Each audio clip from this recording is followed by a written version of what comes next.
recording button. Hello, everyone. I am Bill Worster, a.k.a. Zazubaar. It is another episode of the Sons of Serizawa podcast, and we are using some new recording software tonight, and I am nervous as fuck. Joining me in this time of great stress, David Joshua Hernandez, a.k.a. Gorzard.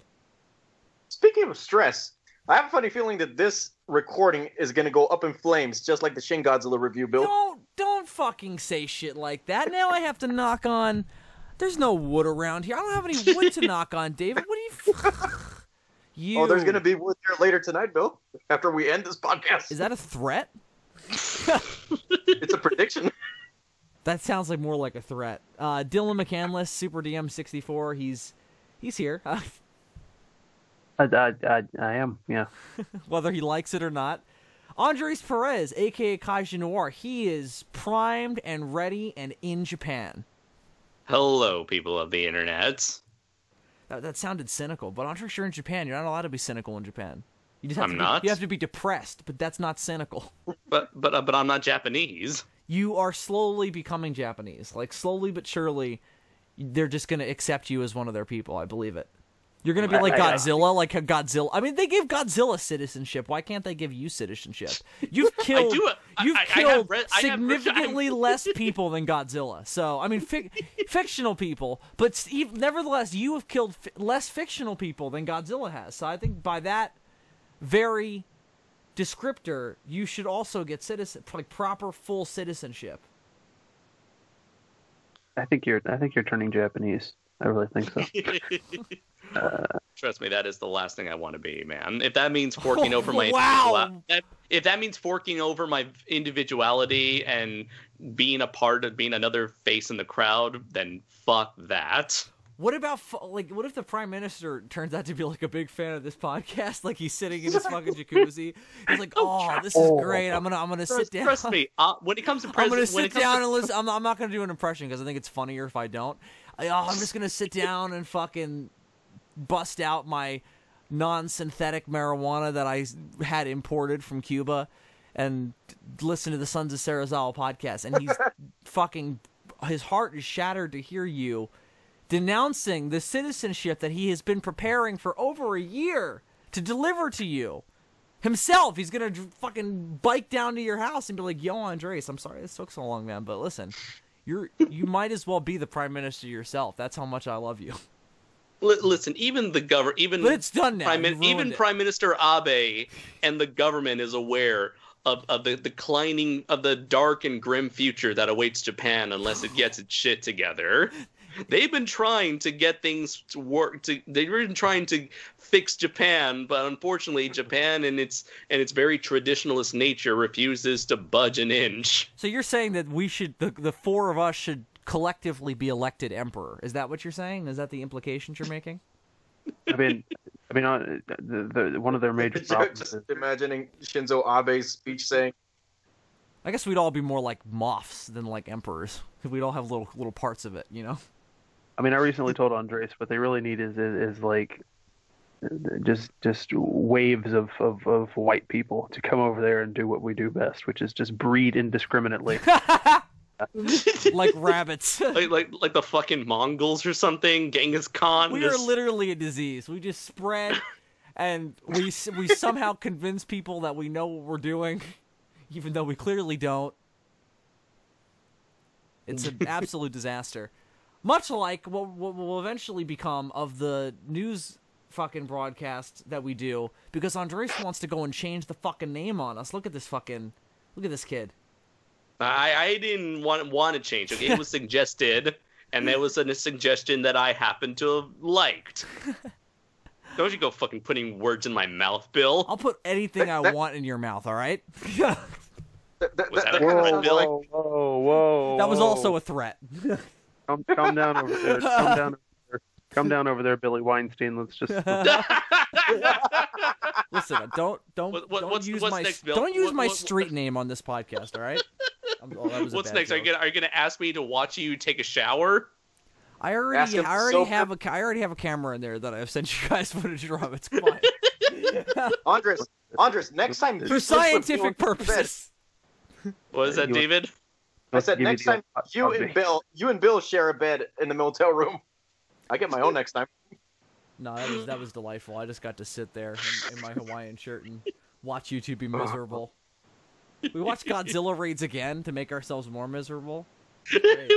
Well, Andres was asleep, and you and me just had an audio commentary for the first 20 minutes, which was great because you and I that felt like something that should have happened years ago. Except that I fell asleep like 25 minutes in. I was dead tired.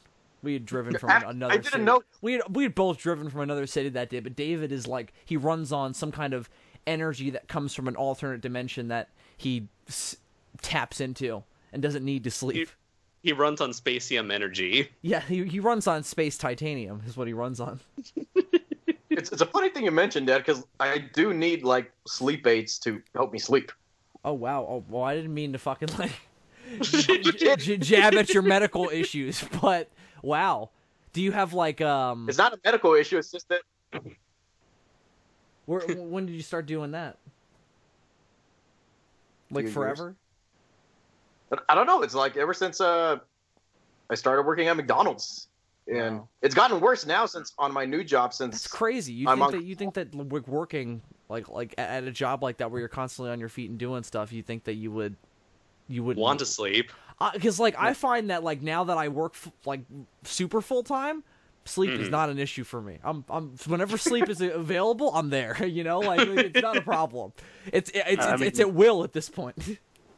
I mean, sometimes you just reach the point where you just can't go to sleep without a hooker to give you a hand job. Luckily for Dave, he lives in Las Vegas, so there's plenty of those around. To make fun of you though, that's totally. We've all been through that at some point.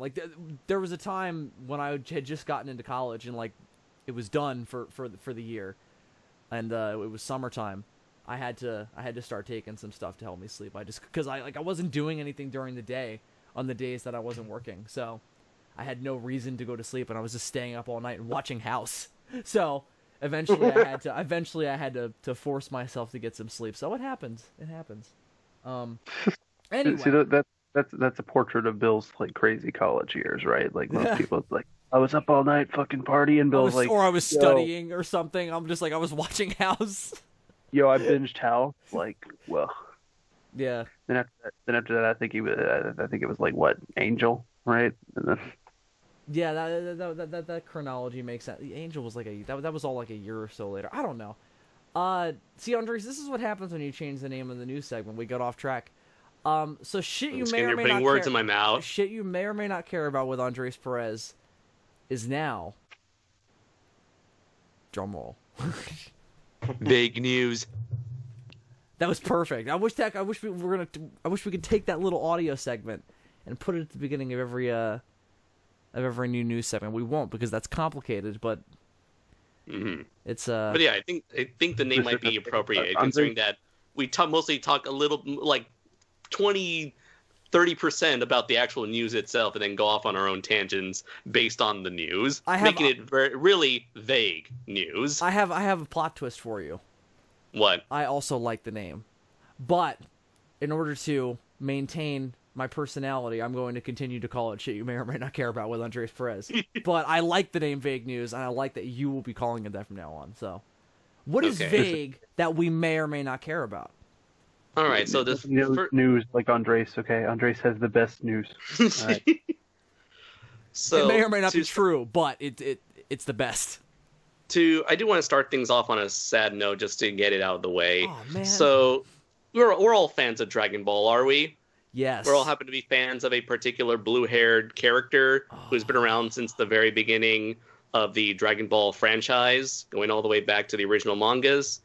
You mean the one who's always been blue-haired, or the one that they can't seem to make their fucking mind up about? The one that was always blue-haired.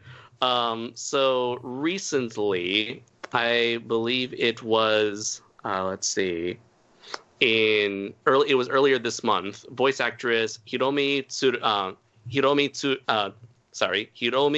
Tsuru, best known to most fans as the voice of Dragon Ball's Bulma, passed away on November 16th due to aortic dissection. She died at the age of 57. And she has voiced a lot of other characters in Japanese media, but Bulma was certainly her most iconic role. Damn. It's crazy because then you look at like heavy hit. then you look at Masako Nozawa, right? Who's like kind of like Queen Elizabeth, but for Japan. She's like 1,000,000 years old, and she just keeps ticking. You know what I mean? Like you should definitely say that to her if you ever meet her. She'll love that. Let's see. Tsuru debuted as a voice actress in the 70s as... I can't even pronounce this. Perrine Paindavoine from the story of Perrine. Her other notable roles include... some kind of demon? Like, what the hell? I don't know. It's Japan. They kind of make up weird stuff when it's not their own language. Soreke, Anpanman, Dokin-chan, Ranma, One-Halves, Ukyo Kuonji, Metal Gear Solid franchises Naomi Hunter, and the Tekken franchises Julia Chang, and the Animatrix's Trinity. For Tokusatsu fans, she voiced Kamen Rider O's female Pteranodon Yummy, Engine Sentai Go-Onger's Shower Banki, and Kamen Rider Agito the movie's Project G4's Queen Ant Lord. Now, is that the Godzilla G-Force or the Guinea Pig G-Force? Or neither? G4 apostrophe S. Oh my god, that's crazy. So confusing. It must be so confusing to be a Japanese voice actor, because you never just be like, oh, yeah, I'm playing like a cat in a movie. No, it's always like, oh, I'm playing fucking a cyborg who gets naked half the time. Fucking Kamen Rider Kool-Aid or whatever. Like, they're always I'm sure they're never bored. Like, you know that some American actors are like, oh god, another one of these, whatever it is. But Japanese actors are like, I don't know what the hell I'm in. Like, this is some weird shit. I'm playing a cute girl. I'm playing a cute girl who's also a demon who hangs around a nerdy, awkward dude. I have tentacles. That's all I know. I don't know why, but I do. And I'm in high school for some reason. I'm 35, by the way. Sounds like another Tuesday for me. You would never hear Japanese Orson Welles complaining about playing a toy that attacks other toys. That's literally every movie. Pass all of you. There's no money that's worth this. He returns, hell, I need the money anyways. Oh, what a delight. But hey, but that, what is not a delight is her passing. It's the loss of, her passing. And there was this little, very short fan comic that gave me huge emotional feels that I'm about to share with all of you guys on Skype. Like a very short 5-page, five-panel comic honoring the passing of her. I've seen a lot of speculation about how they're going to handle this, and let me tell you, they're going to fucking recast the character. What are you talking about? I keep hearing people be like, are they going to kill off Bulma? And I'm like, you guys remember this isn't Leia, okay? I'm like, you guys remember that this is like before the end of Z, right? Like, she's still around. Mm-hmm. Like we don't even have the same voice actress playing Bulma in America. Right, that's true. We also know that we're gonna get to that at some point. Mm-hmm. Which is crazy to think that's still what we're building to. Mm-hmm. Just that like one last episode. No. There was a couple. There was like a whole. It was like a mini arc after that. It was like arc. Oh, really? Arc is a poor choice of words. It was like 3 or 4. Like 2 parts. episodes. No, it was like 3 or 4 parts. I never knew that. You never watched that last I tournament? I saw the death of Kid Buu, but I never saw those last episodes. I had no idea who the fuck Oob was until I saw GT. You never saw Goku's number 1 under the sun, and everybody just looks at the camera like, really? No, I never saw that. I saw the death of Kid Buu. I was like, finally, this is over. Thank God. You missed the best part of the Buu arc. No, see, my reaction when I saw Kid Buu get killed was like, great, what's next? And then they ended the show, and I was like, what? And then GT happened, and I was like, oh, okay. And then I was like, oh, this kind of sucks.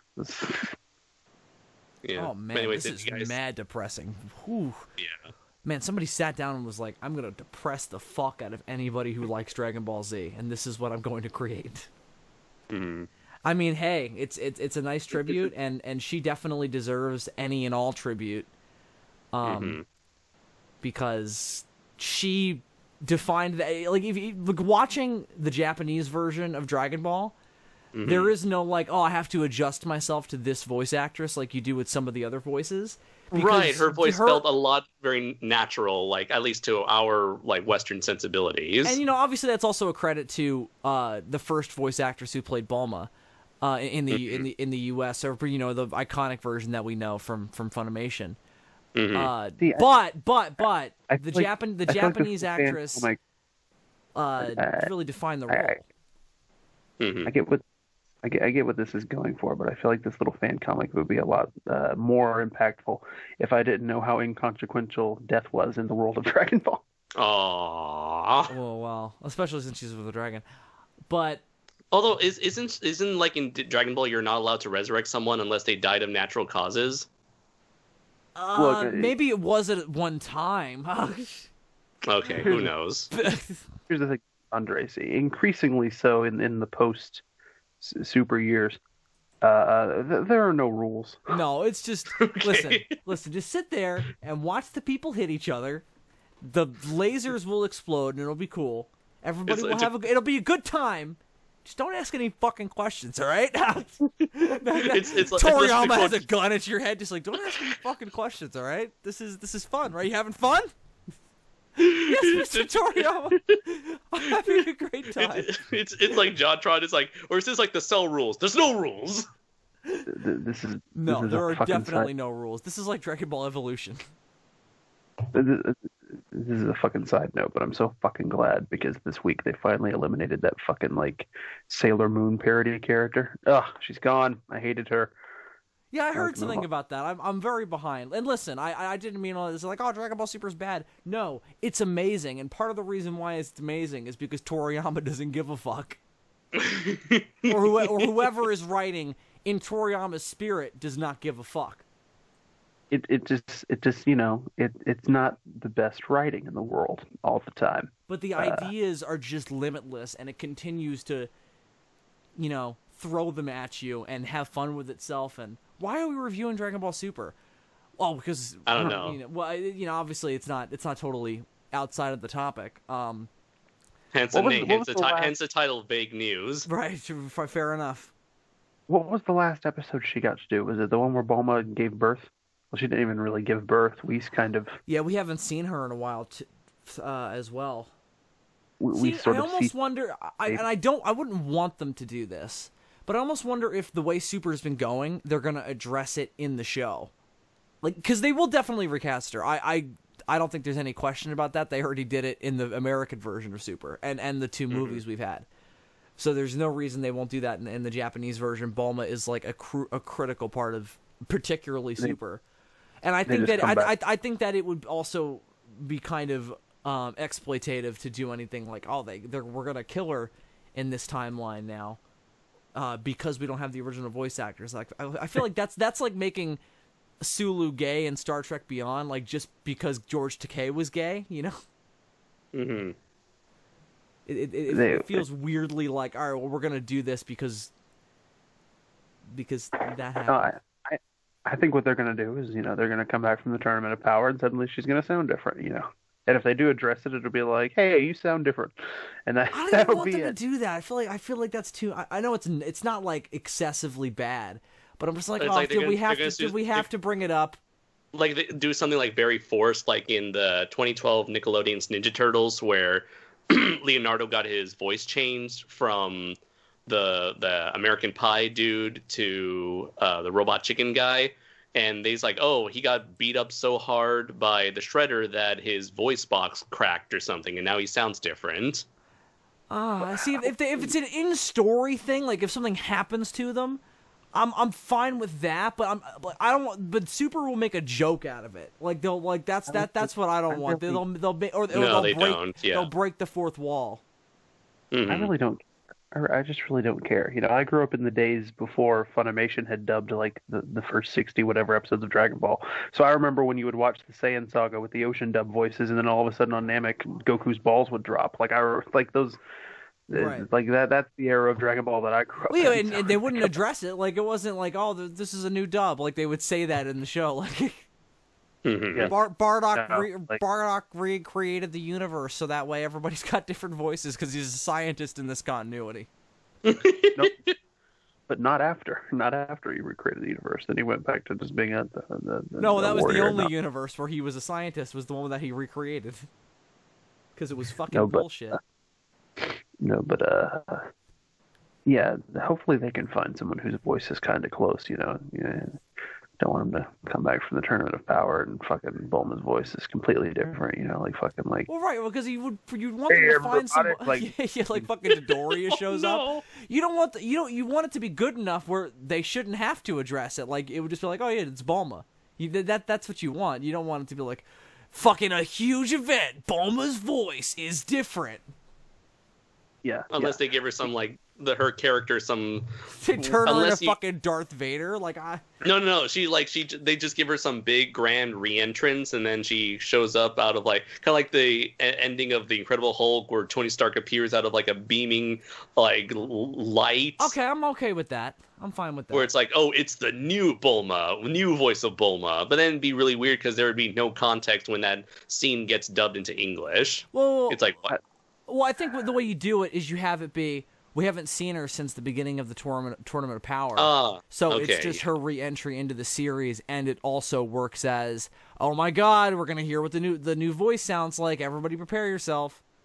Okay, that makes sense then. I don't even know how much of a difference it'll make to me, honestly, because I don't care. I'm with you. You want it to not be noticeable, but I think that some people will want them to address it, and I think they might because they can't stop themselves. A lot of the supporting characters in Dragon Ball, as far as voices go, in the Japanese, still just sound like high-pitched squealing to me. You know what I mean? It takes a while. Yeah, definitely. It takes a while to get used to the Japanese voices and figure out who's who, and so for Goku or Frieza or something, or even a Piccolo, fine, but Bulma's not in it as much. So when she pops up, it's oh yeah, that's what she sounded like. Now, back in whatever year it was when I saw Battle of Gods for the first time, I was super distracted by the fact that wasn't, my Bulma. My Bulma! No. Right. Vegeta was like, yeah. you shouldn't, Vegeta, there was no need to freak out. That's clearly a life model decoy. Your Bulma was clearly replaced by a pod person. Yeah. He's got that weird disease, though, where, he thinks that somebody's been replaced even though they haven't. That's the way they address it in the show. Is Vegeta just has this identity crisis? He starts going to therapy. What if that's what had happened back in the days, and then Beerus slaps her, and Vegeta doesn't even react, and everybody's looking at him, and he's just like, "Not my Bulma." That's not mine. Oh my god. No. So this is really sad, and is it? Yes. Okay. Are you not sad? I'm just saying, considering what we're talking about now. We can talk about whatever we want, but things can still be sad. I mean, What we talk about doesn't affect the sadness of a thing that happened. I mean, I feel like we're just discussing the situation in a very real way. Taking Vegeta to therapy is what I thought we were doing. I mean, all listen, right, there's nothing wrong with that. You got to put a stigma. You're gonna judge Vegeta? Really? Jesus Christ. I mean, listen. If there's any lesson to be taken away from this, eventually we'll all be dead. So, fine. Wow. Right. Things just really came full circle there. I feel like I feel like I'm fucking Simba talking to Mufasa in the clouds right now. And that would be Mufasa's deep advice. Hey, we're all gonna die. Don't worry Simba, about me. You're gonna die one day. It's fine. It's great up here. Not so bad. You could Look turn. at me, I'm a cloud. You could turn into a thunderstorm. It's awesome. It's sort of like a lesser version of Thor, because he can actually do stuff with it. I could just kind of be it, you can't really do as much. You just kind of exist, and it looks cool, but you can't really I can't strike specific points. I don't have any control over it. Oh, and I just found out. I just found out. There's no storm clouds half the year here, but Yeah, for that I also can't control the whole weather, so I have to wait until there's already a thundercloud, and then I could become it. Oh, I forgot. It's very complicated. There's a lot of rules, Simba. You know what? Stay alive. It's complicated up here. Let me tell you, the other half of the year, I it's like really, Risk. It's just too complicated to even be worth it. There's like all these dead lionesses up here, and your mother's not dead yet, so it's great. Ugh. That's the Anyway. best part. I don't even know who your mother is because I have so many other wives here. I forgot her scent, so it's Listen, Simpler. The point is that you should go kill your uncle. That's what I'm saying. Good night, and then you just and go Also, fuck your sister. Also, there are only 2 male lions in this pride, so yeah. so Nala's Nala got to be Scar's. No. It's just So Nala is clearly either your sister or your a cousin. Right. Or your cousin. They've definitely got to be related. Yeah. And was like, why are you telling me this? He's like, I'm James Earl Jones. That's what I do. I show up Listen, to tell people who family members are in movies. They give me paragraphs to read. I read them, and it's not always so that I can then read them again 20 years later when they decide to remake this shit. Listen, it's not an honorable job, but it's a job. No. I love James Earl Jones, and I have a lot of respect for voice actors, including the Hiromi Tsuru. Yes. And I just found out, Dylan, that Hiromi Tsuru also did the voice of Meryl Streep in Trigun. Oh, okay. Yeah, I did. No, I only watched the first episode of Trigun in Japanese, and I was like, nope, and I watched the rest of it in English. So he fucking slammed the computer down so hard that it shut down. Yeah, it depends, man. They were very yelly in that first episode of Trigun, and I was like, this is kind of annoying. Sometimes you just want to tell people to relax, even though it's just the way they talk. Like there's nothing they can do about it. They even in every day they put a lot of enunciations and emotions and stresses into a lot of their vowels, expressions, and everyday language. Because they're more honest with each other. And they're not. No, it's all an act, Bill. It's all an act. So it's the same. It's the same as over here. They're just louder. Okay. Yes. Great. Well, there is the occasional one who's like really quiet with their pronunciation, and that is usually the villain of the anime. Right, the one that's more American. Yeah. Whoever vaguely looks American, that's the villain. All right.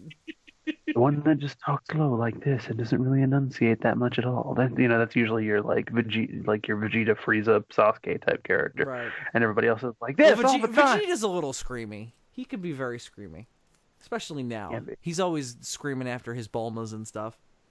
Yeah, you're right. That was never Vegeta's thing. That was more of like a Piccolo when he was bad, and then Piccolo still has that. That's Piccolo's always been a very distinct Dragon Ball Z character because he's not a big fucking walking cartoon. He's a measured, reserved. He's like kind of a Jedi kind of vibe. Whereas Goku is Goku. Next up on Death Battle, Piccolo versus Obi-Wan. But my favorite incarnation of Piccolo has always been in wreck Obi-Wan with or without the Force. My favorite incarnation of Piccolo has always been in the 13 movies because he becomes this sort of mythic figure who just shows up every now and then to kick henchmen's asses in like the most badass way possible. Oh yes, and then, when Cooler's Revenge when he shows up, it's the greatest. Stretches his arms through the fucking woods. Yeah, that and Lord Slug when he's beating up on the fucking fat dragon-looking guy. Great. Yeah. People punching each other is awesome, isn't it? When it's not happening to you. I agree. But anyways, Hiromi Tsuru, from Trigun to Metal Gear Solid to Ranma 1/2 to Anpan-Man to especially Dragon Ball, she will be missed by the anime community. Absolutely. Okay, so the next thing on our list is something that's very recent. That's been a big shit show that's been occurring over the past week. It involves EA Star Wars Battlefront 2. Oh my god, I bought this game. Oh, why, Bill? Why? Because I wanted to. All right, then. Well, you knew what happened the last time they made one of these things. I don't know. Yep.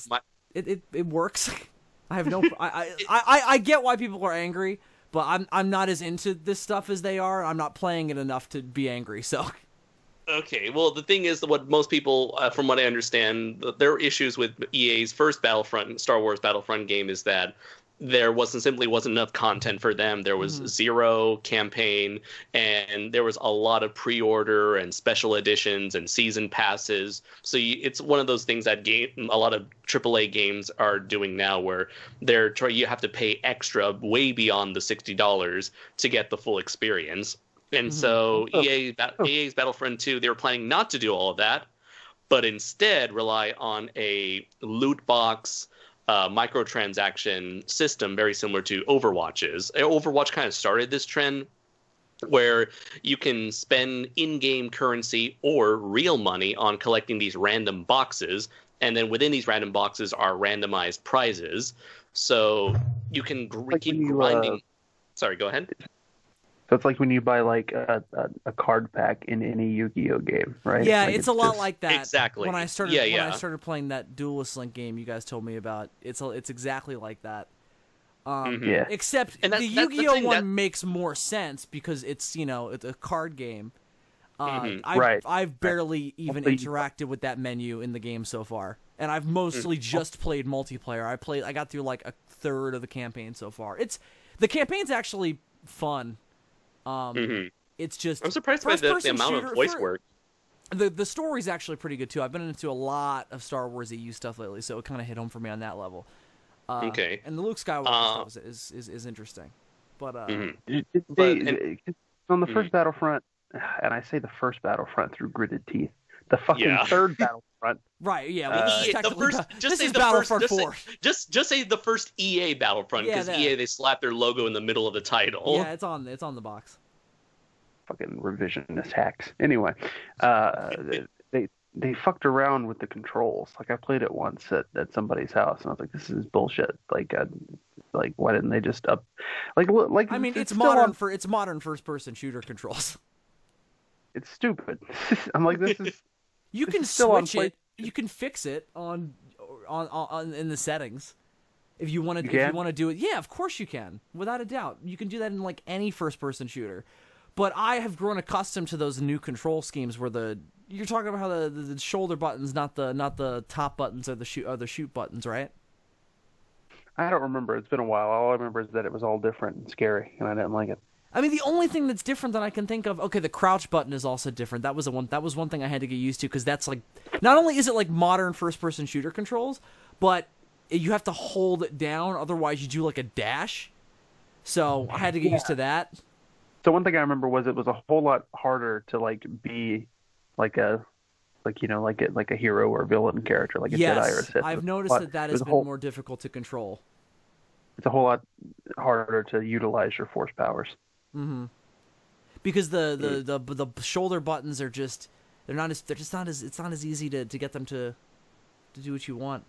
Look, the best control scheme for being a soldier in any Star Wars game was in those first two Battlefront games, and the best control scheme for being a Force wielder was in those Force Unleashed games. I don't understand why these newer games can't just take those old control schemes and apply them to themselves. They've gotten close to getting the lightsaber stuff is good though, and they've gotten close to getting like what they do right, except you're still not dismembering people. Like that's what I've been waiting for that.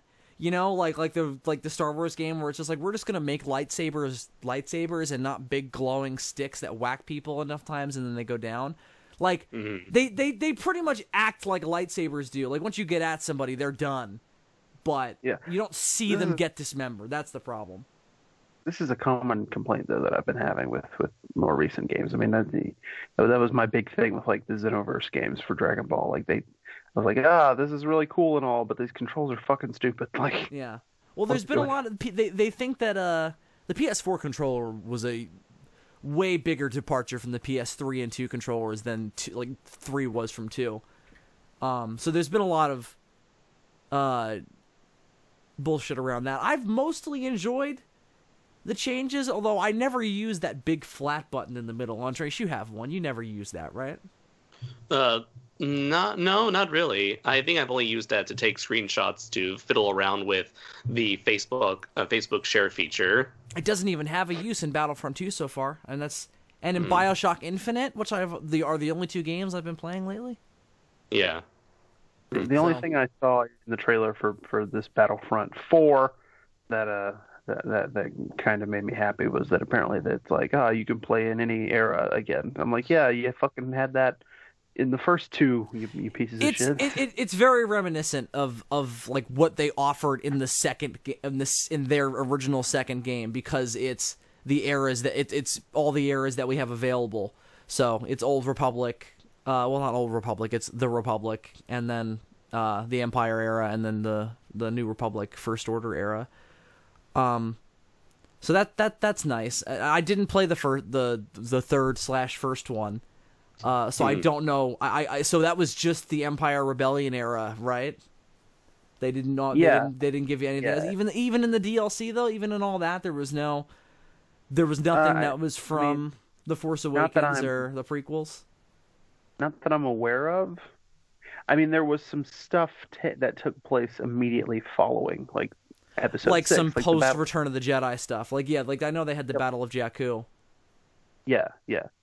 But yeah, it was still very much that era. And as far as I know, I mean, I know for a fact when the game first came out that they didn't have like that really pissed me off. I was like, there's no Clone Wars stuff in this game? Like, seriously? Yeah. Well, I've really enjoyed the variety. Like, I'll just throw on Galactic Combat Mode or whatever it's called, and just kind of play different eras of Star Wars and shoot people. Like, that's what I like about it. Is I like, and it's very simple. I just like the aesthetic of Star Wars and being able to shoot people with modern first-person shooter controls. That's what I enjoy about it. And it's very basic. I get why people are angry and all the problems it represents to the gaming industries.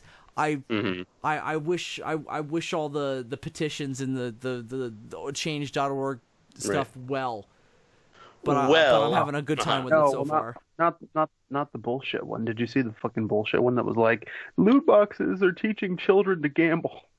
Well, that's another thing. Yeah, a lot of people have been doing that in a lot of governments, and like in Hawaii, in Europe, in France, in Europe, in Australia. They've all been trying to put an end to loot boxes in general for all games, because they do see it as gambling, because you put money into the system so you can get a loot box, so you can get the chance at getting a prize that you want, and if you don't get the prize, you'll put more money in it, and put more money in it, put more money in it. I guess I don't have enough money. I don't have enough money to be angry at this game, because I bought the basic game, so I don't have more money to throw at it, you know. So like I barely touch the loot boxes. I get one a day when I log on, and I'm like, oh, I just got bullshit. Okay, cool. Yeah, but that's the thing. A lot of people, they unlock a lot of the content. Like, for instance, you can purchase Luke Skywalker, Darth Vader, or you can spend close to an estimation of 40 hours grinding so you can actually get to be able to unlock Luke Skywalker and Darth Vader without having to actually fork over actual money for those microtransactions. I heard that problem before I bought it, and I wasn't crazy about the idea of that. You get a couple of them already at the start, so I was like, all right, this is fine. I don't mind the wait.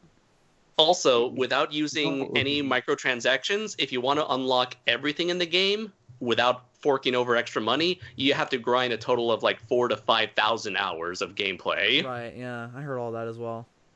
It would be a great way for EA to fucking troll all these people that are complaining about it, though, is if they were like, hey, download this new patch and you'll instantly get Darth Vader.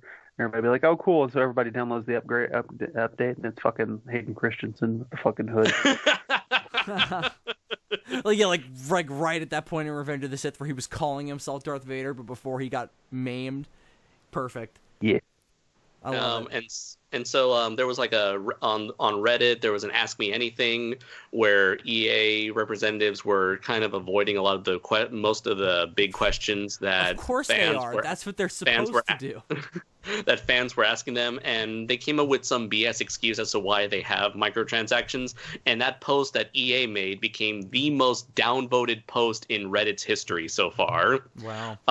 By a huge margin. And let's see, I think there was also another. Oh, and then it was rumored that Disney came in and had talks with EA, and it was after those rumors that EA made the announcement that they were temporarily taking microtransactions out of Star Wars Battlefront 2. However, now you're just left with a game where you have to grind for anything with no shortcuts. You remember when EA Games' slogan was "Challenge everything"? Apparently, except for them on their bullshit. That's Well, challenge everything unless you have some extra money. You know, like it's challenging if you're going to spend these 40 hours to unlock everything, or if you just have like $50 that you can throw at us. You know, and then we'll more than happily give you Emperor Palpatine right up front. Yeah, it definitely isn't the best in that respect. Oh, there was also this funny picture I saw where somebody took this image of this game cabinet at like a store at a retail store during Black Friday. All the games were sold out except for Battlefront 2. Yeah, no, the sales of it have definitely taken a hit because of all this. Like I almost didn't buy it like because of all the shit that I heard. I ended up buying it because, like I said, I've been in a Star Wars mood, so I was like, well, I guess I will. You could have just gotten like the full, what do you call it, like the full edition of the first game that came out a year after. I wanted all the different eras. I wanted the clones, and I wanted the First Order and stuff. Like I said, listen, I spent the normal amount that I usually spend on a video game. I have not spent a dime otherwise. I'm satisfied with what I spent my money on. Like I've been playing it. I've been shooting people online. I can ask for nothing more. Well, I mean, I could. I would like to have access to Emperor Palpatine. Unless you have access to, unless you're fighting against someone who happens to have a bunch of microtransactions and has an unfair advantage over you. Oh, definitely. I mean, I don't know that, but I mean, I could assume. But yeah, no, like I said, I mean, it's like these things are problems with the present day video game industry that definitely need to be fucking addressed. Then it just becomes Make Love Not Warcraft, but with Star Wars Battlefront, you know, and then we all wind up sitting at Bill's house on computers trying to beat this one guy. Right. Shitting into buckets. Right. Live to win. You can do that on Warcraft now too, can't you? Like buy it like with actual money. I know that when I was playing it when I was young. Sit in your basement and shit in a bucket? Yeah, I've always been able to do that, but I remember when I was playing it initially, you know, it was like this huge thing where it's like, oh, it's illegal to like pay somebody money to give you gold in the game. Like that's not cool. Like if they find out you're doing that, they'll kick you out. But now I'm pretty sure they have like, oh, if you spend $50, we'll give you this as opposed to the 4,000 gold it costs. Mm-hmm. So, you know, everything becomes legal if you just wait long enough. Mm-hmm. That's what I have to say. Yep. But let's see. Anyways, that is pretty much it for Star Wars. The shit I'll show I'll continue to update you guys as I play it and as they continue to patch it because every time I've turned it on, it's like we have to update. Oh no, actually, I don't know. The last 2 times I turned it on, it didn't do that. I haven't played it since Friday. No, since no, I didn't play it yesterday. I played it Friday night though. So, and I'll probably play it after we get off the call tonight. All right. So I'll update you guys if it somehow turns into more of a shit show, which it likely will because they'll just keep updating it, even though they'll start changing things that aren't broken. They'll be like no more Clone Wars, and I was like, but there was nothing wrong with that. Yeah, I like playing as battle droids. Like, please, they say Roger. How was the campaign though? I didn't beat it. I didn't beat it yet. But like I said, I've been really into the Star Wars expanded universe, particularly around the new like around the Republic shifting into the Empire and Empire shifting into the New Republic eras. Yeah, and it definitely noodled some interesting points there. But it's the problem with all first-person shooter campaigns is they're all kind of the same, and this one is really, really story-driven. So, so far I've been satisfied with that above all else. But the variety of the missions has actually been pretty good too. Like when they were like, "Oh, you're gonna play as Luke Skywalker now," I was like, "Really? Cool." So I like I said, I've been pretty satisfied with most of it so far, but I totally get why there is outrage. Okay. Well, moving on to the next news, you guys are familiar with Megabots, right? They're the dudes who created the giant robot battle that we recently did a live stream on. Right. Not Mega Blocks, though. No, Megabots. Okay. That also would have been good, but fine. Well, recently, Megabots had a Kickstarter campaign where they wanted to host the world's first giant robot tournament with people from all over the world wanting to get in on the giant robot action after seeing the America versus Japan Megabots versus Suidobashi fight. They had a goal of $950,000, and they had 644 backers until they recently decided to cancel this project 5 days ago. The reasons why they canceled their Kickstarter campaign was because they realized that they most likely weren't going to reach their goal of practically 1 million. Like 50, they're like 500, like $50,000 away from asking for $1 million, and $1 million. And they realized that they had $54,369 backed by 644 backers. And they realized, okay, even with 54,000? Yeah, but they're pretty much asking for $1 million. That's no good. Yeah, so here's their official campaign cancellation announcement. Hello, Mega fans. First of all, thank you so much for your support. We deeply appreciate the hundreds of you that stepped up to help make this sports league a reality. Your pledges mean the world to us. Unfortunately, given the way Kickstarters typically unfold, with funding spikes at the beginning and end of the campaign and trickles in the middle, and the rate at which people are pledging, it's almost certain this won't be successful. As a result, we have decided to cancel this campaign and look for alternative sources of funding. We realized going into this campaign that it wasn't structured the way Kickstarter usually recommends, i.e. setting the fundraising goal low and hope to exceed it several times over. But we didn't want to get into a situation where we might let down our fans by being fully funded and unable to deliver on what we promised. Our goal was to set a realistic budget for what we need in order to get to an arena event in a year. It looks like the crowdfunding is not currently a viable way to raise money of this sport right now, and we'll be looking into other ways to make it possible. We'll let you know if and when we've figured it out. If you're still interested in supporting us, we encourage you to check out the Megabot store from our in-stock merch that you can receive by Christmas. Buy one of our robots, rob a bank, and fund us. We have kids shirts, patches, hoodies, and all our standard crew shirts / logo stickers / Eagle Prime posters available now. Baseball's the flamethrower. Kids love this one. Here's a 1/20th size replica of Eagle Prime's chainsaw arm. You know those little Power Wheels toys that like kids drive around in that never are charged and the batteries always die? Yeah, we have one of those for the robots. You can ride it's too small for any human child to fit in, but it looks cool, don't it? Like, look at how accurate it is. It looks nothing like it. It's like a different color and everything. Yeah. Yeah.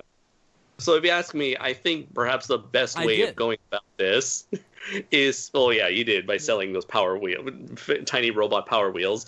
I think realistically they may have to go the sponsored route. They need to go do like the NASCAR route of getting a bunch of sponsors, even if it means like plastering. Some crazy old man who will be like, "Oh yeah, I'll fund giant robots." It's like, hey, Stan Lee, what are you doing now? You're going to appear in a movie? Cool. Why don't you give us $1 million? He shot all his cameos up through like 2040. He's good. You know, they're safe. That's a great fucking way to fund it. I can't wait to see giant robots fighting that have like fucking Coca-Cola plastered over their ass and shit. They've got to have like sponsor jackets like NASCAR drivers. Mm-hmm. Or I guess they'd be more like the NASCARs. I was actually going to bring that up, yeah. Just imagine got the different stickers on the side. Right.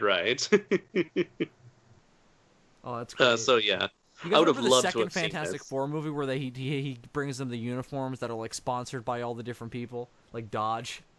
Oh yeah, I remember Dodge, that. The Fantastic Four brought to you by Dodge, and it's like, are you insane? Like, do you have a mental problem? Like, do you really want to walk around like that? Like. Do you remember from, what was it called, Mystery Men, Captain Amazing? I haven't seen that movie in a long time, and I don't even know if I watched it in full when I saw it on TV when I was a kid. Okay, because Mystery Man had a superhero like Captain, who was like essentially this universe's Superman, and he had like a big NASCAR like uniform with a bunch I of think sponsors. I remember what that looked like. Yeah, he had a big silver A. He kind of looked like the Tim Burton Superman costume, didn't it? But without the cape. Yeah. What was that, David? No, I'm just saying that I've seen that movie. Yeah, here's the image. We've right all here. watched movies, all right? No,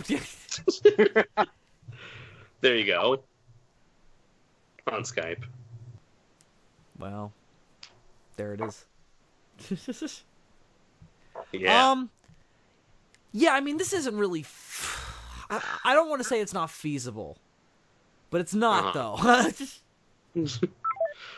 Regularly, I mean, right? Yeah. I mean, I really wanted to see this happen. It's like a literal world tournament for giant robots from all over the country. They're literally trying to make G Gundam in real life. But yeah, who's gonna pay for it though? Who's gonna they insure the originally people so they don't die?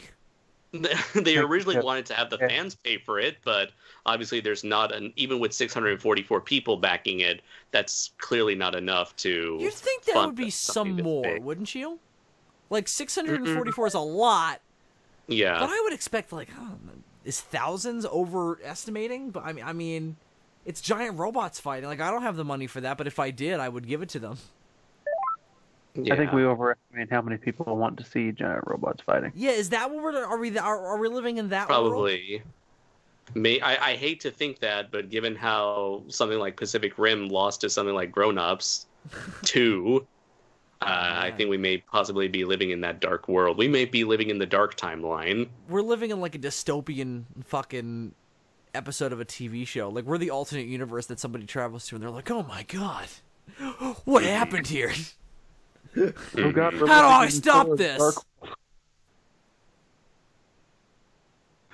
Yeah. It's like there's nothing you can Wait, do. does Man. that That's mean the way that- things are? Does that mean that the main timeline me is some dude with no beard in an alternate dimension? You're like a surfer. You're like a surfer dude. You're like a Hawaiian surfer dude in an alternate universe. So you're a completely different person. And I'm evil Spock? Yes. That's cool. You're a surfer though. You're like an evil surfer who steals money from the elderly. I've never been to a beach a day in my life. But you only steal it from people's shoes on the beach. You just because people always leave their wallets and their keys and their phones in their shoes, and they're just like, "Yep, that'll be safe." And you just walk around just like you just pick up their wallets, and you're just like, "Oh man, nobody carries cash anymore." Is that a thing that people do on beaches? I wouldn't know because again, no beaches. That's why this is an alternate universe version of you, because you know things about beaches. I see. What the fuck was the story? Oh, robots. That they canceled their Kickstarter campaign and that Right. they're looking for alternative means of funding this project. Right. Well, the last time that happened, alternative means, quote unquote, meant people working for free, and that didn't. Ooh. Oh no. That's a bad thing. Oh boy. Anyways, moving on. The last thing I want to look at is the fate of Ultraman's international distribution rights. Oh yes, I saw this on the Facebooks. I was hoping we would talk about it. Yes, so for those who don't know, actually, let's see, David, since you're the biggest Ultraman fan here, would you like to cover this new story? Not in height though, just in terms of like a the basic synopsis. You're definitely not the biggest Ultraman fan in terms of stature, but in terms of devotion, in terms of a number of pirated copies of Ultraman things. Anyway, so go ahead. Ah, damn it, he's BRB. Really? Oh my god! After all that was for nothing. I'm gonna throw this fucking. Well, anyways, I called him short for nothing. That was beautiful, short criticism, and he wasn't even there for it. That was for I was him, wondering why damn you're it. so quiet. Usually... Oh, you're back now. Good for you, David. Oh, David, you just missed, like... We just, like, you let us ripped you down. a new You one you let weren't even there for. Like, what's the point? You let us down. You let America down. You let Salvador down. You let Salvador Dali down. That's all right. David, are you fucking there? David? What happened to this child? I don't know. Are you dead? He's typing. I Is think he? he's dead. Well, if he's typing, clearly his fingers are still alive. Like, that's one thing, at least. No, we can't hear you, David. No. Try opening your mouth and vocalizing. He's like, oh shit, I stopped breathing. I'm sorry. I didn't notice. I was convulsing on the floor. I just, it happens. David, only Zool. Okay, try unplugging your microphone and then plugging it back in. That's what I usually do. This is such good podcasting. Oh, now he hung up the call. He's like, you know what? Right. If they can't hear me, fuck it. David? He left the call earlier and then came back. I don't know if his connection dropped or what. David, So- we're just getting static now. We're getting sound. We're getting static, though. What happened, man? What'd you do? What didn't you do? No, we cannot hear you, David. Like I said, we're getting static now. That's one thing. It's something. We're holding on. We're holding on to our butts big time. In both I was thinking that same line. in both Jurassic Park and Kong Skull Island.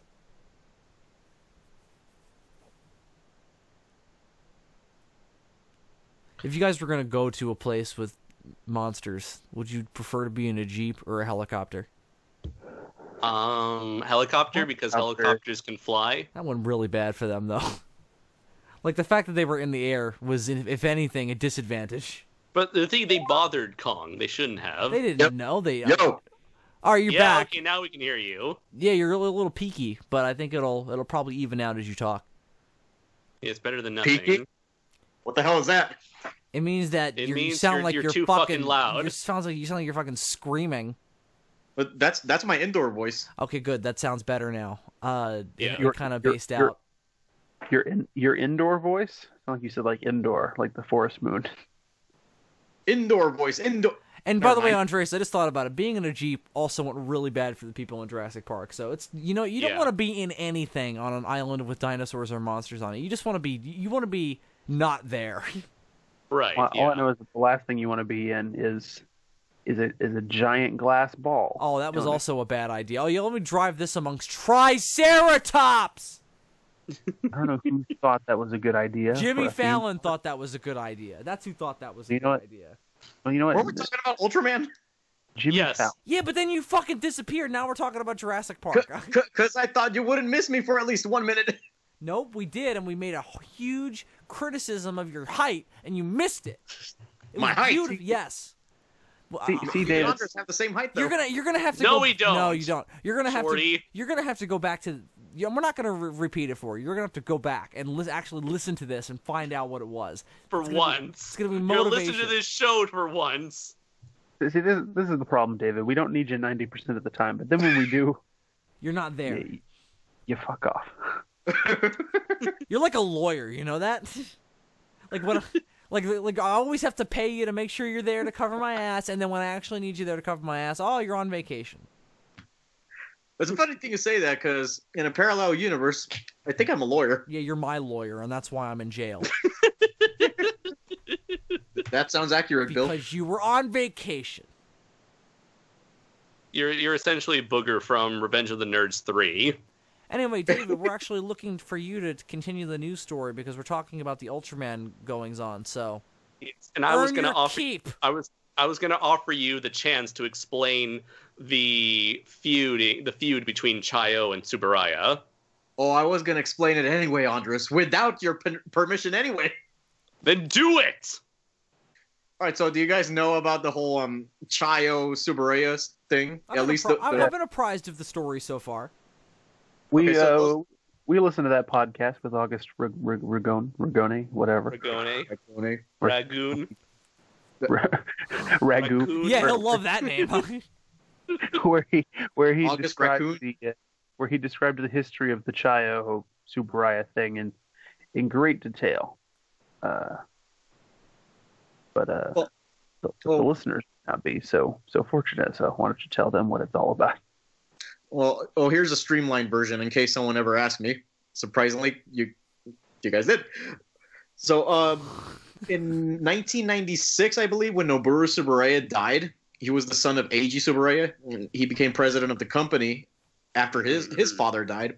So after Noboru died, Sampote Sans, that's the streamlined version of his real name, And he's the owner of Chayo, which is kind of like Thailand's Subaraya Productions. Right. He came to the new president of Subaraya at that time and presented them with this contract from 1976 that was signed by Noboru Subaraya, supposedly, that granted Chayo exclusive perpetual international rights to the Ultraman franchise. And it also said that Kong 76 was awesome. That was another subheading. And basically, there were so many red flags in that quote-unquote contract or agreement, as it's officially called. Because at one time, wasn't it a verbal agreement? Wasn't that also part of it? Like, at one time it was considered that? Although there was a piece of paper I know that he would, like, walk around with and be like, hey, listen, I partially own Ultraman. You want to see it? No, it was a piece of paper. There was never any verbal agreements or anything like that. So, yeah, there were so many red flags. First of all, they got the names of the first 6 Ultraman shows wrong, and they misspelled Jumborg Ace. Apparently, on that piece of paper, it's called Jamborg Ace. And they got some of the episode numbers wrong on that contract, and they misspelled Subaraya here and there on that contract. And the signature from Noboru Subaraya just didn't look like his real legitimate signature. So that was another red flag. So the Subaraya became suspicious, and they took them to court. And the most damning thing is that, in a way, Chayo won several court cases over the last 20 years. Both parties won and lost in different parts of the countries, in Japan and Thailand and whatever. Recently, they took this case to the United States for the first time. And it was over this. Why is my question? Like, what the fuck do we have to do with it? Like, why did they bring Some it fucking here? American judge got up from the fucking cocaine that he was snorting off a hooker's ass, and he was like, "Why? What does a super fucking ultra do? Like, what is?" Wait.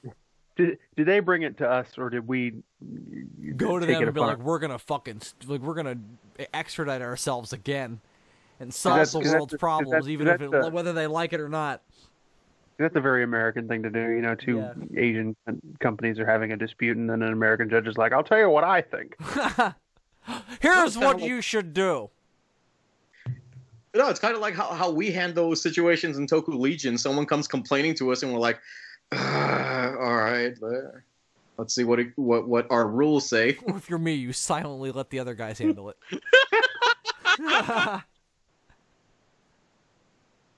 Or if you're Patrick, you just, get up and leave. We don't blame you, Patrick. Anyways, Subaraya filed the new complaint under a Los Angeles court, and it was over this unofficial use of Ultraman in this Chinese CG animated movie called Goodbye Ultraman, part of some franchise called Dragon Force. Oh, right, we talked about that. That was right. The creepy on stage makeup Ultraman. That was with a large chin and some painted body and a large bulge. The bulge was what I really remembered, because I remember watching it being like, who thought this was okay? Like, who said, oh yeah, that's acceptable? So Bill, you wouldn't like it if I bring that Ultraman to your birthday party, Are you gonna throw me a birthday party with alcohol? Are you gonna buy me alcohol? I mean, if you buy me alcohol, you can bring whoever the fuck you want to my party. I mean, I mean, there will be Kool-Aid involved in some petting zoos, and that body painted Ultraman. I'll but be no, drunk. I'll be drunk. So whatever. It sounds like a good time. So anyways, yeah, over that Dragon Force Ultraman thing, the Chinese were Those wily Chinese. Ooh. The Chinese were under the assumption that they owned Ultraman from Chayo. The entire country? We collectively own him now. He's ours. You can't have him anymore.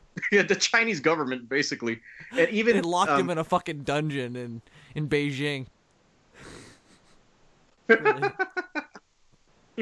That's how the body painted Ultraman came to be. Ben Faroui is just like, guys, help.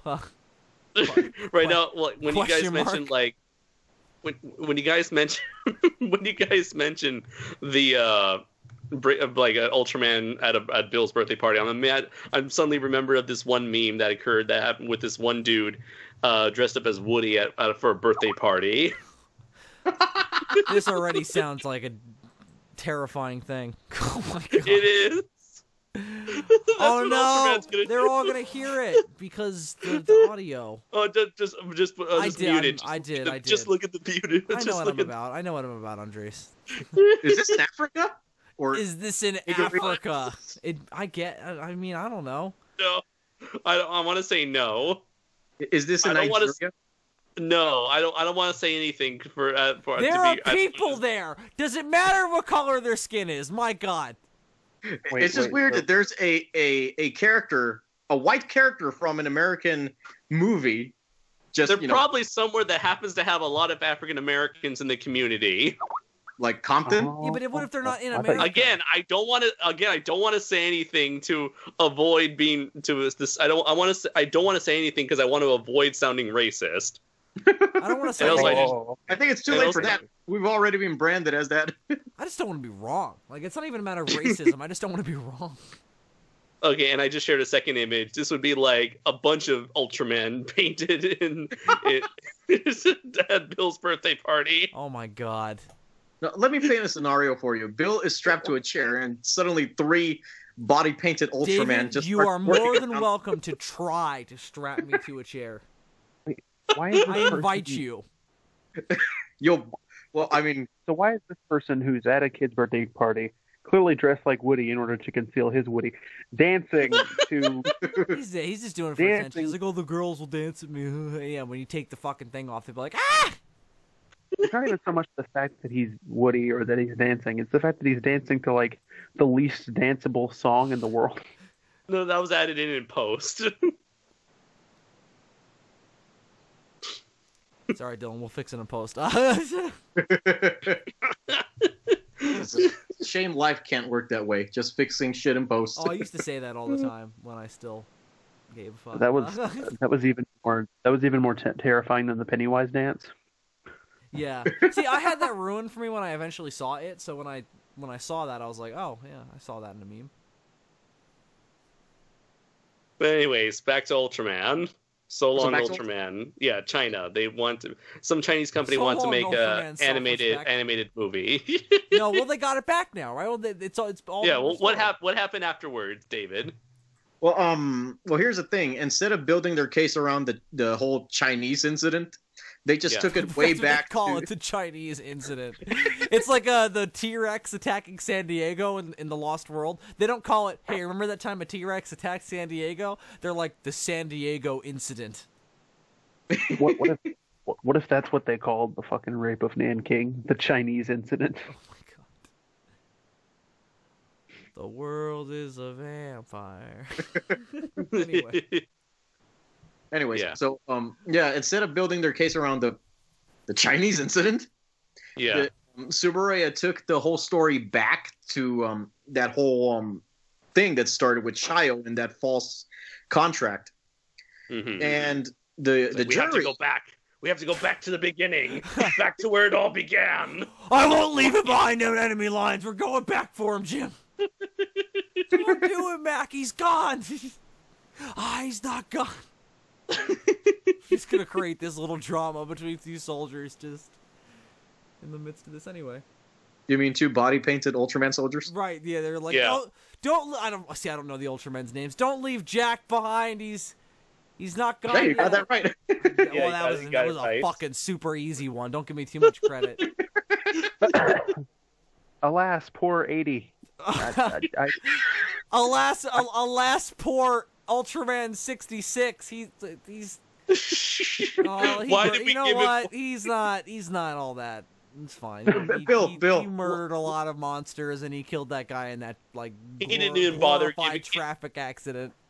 He didn't even bother giving him his name, giving himself a name. He just called himself Ultraman. Yeah, he was We're so all fucking boring. Ultraman. What makes him fucking special? Anybody who calls themselves a giant of light, that's That would be like me going to another planet and being like, I am human man. I'm He-Man. He-Man. I am He-Man Meh. Ultra. Alas, He-Man. poor 80. I knew him 7. Bill, just name off all the Ultraman that you know. I'm curious. Oh shit! I think we said them all already. Okay, so wait, no, hang on. I can do this. So I mean, Ultra Q was its own thing. I know there was no Ultraman Yeah. there, but that's another one that I know the name of. Yeah. So then you had Ultraman Jack was next, right? No. No. Wait, no. Wrong. No, Ultra 7 was next. No, okay. Wrong. What? You No? don't have to. You don't have to name them in order. Just name off the Alright. name of the Ultraman that you know. All right, so Okay. Ultra Jack, Yeah. Ultra 7. Ultraman. Mebius, is that one? Mebius, that's one. Oh, That's another one. Tiga. That's another Yes. one. Oh, G. Well, that's a new one. That doesn't really count, but yeah, that's one. No, that's another one. That's 6. You got 6. That's Orb? very good.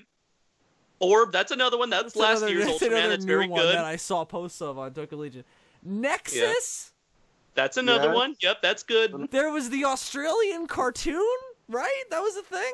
That you're Return of referencing two. Ultraman? You're referencing 2 Ultraman. You're referencing God.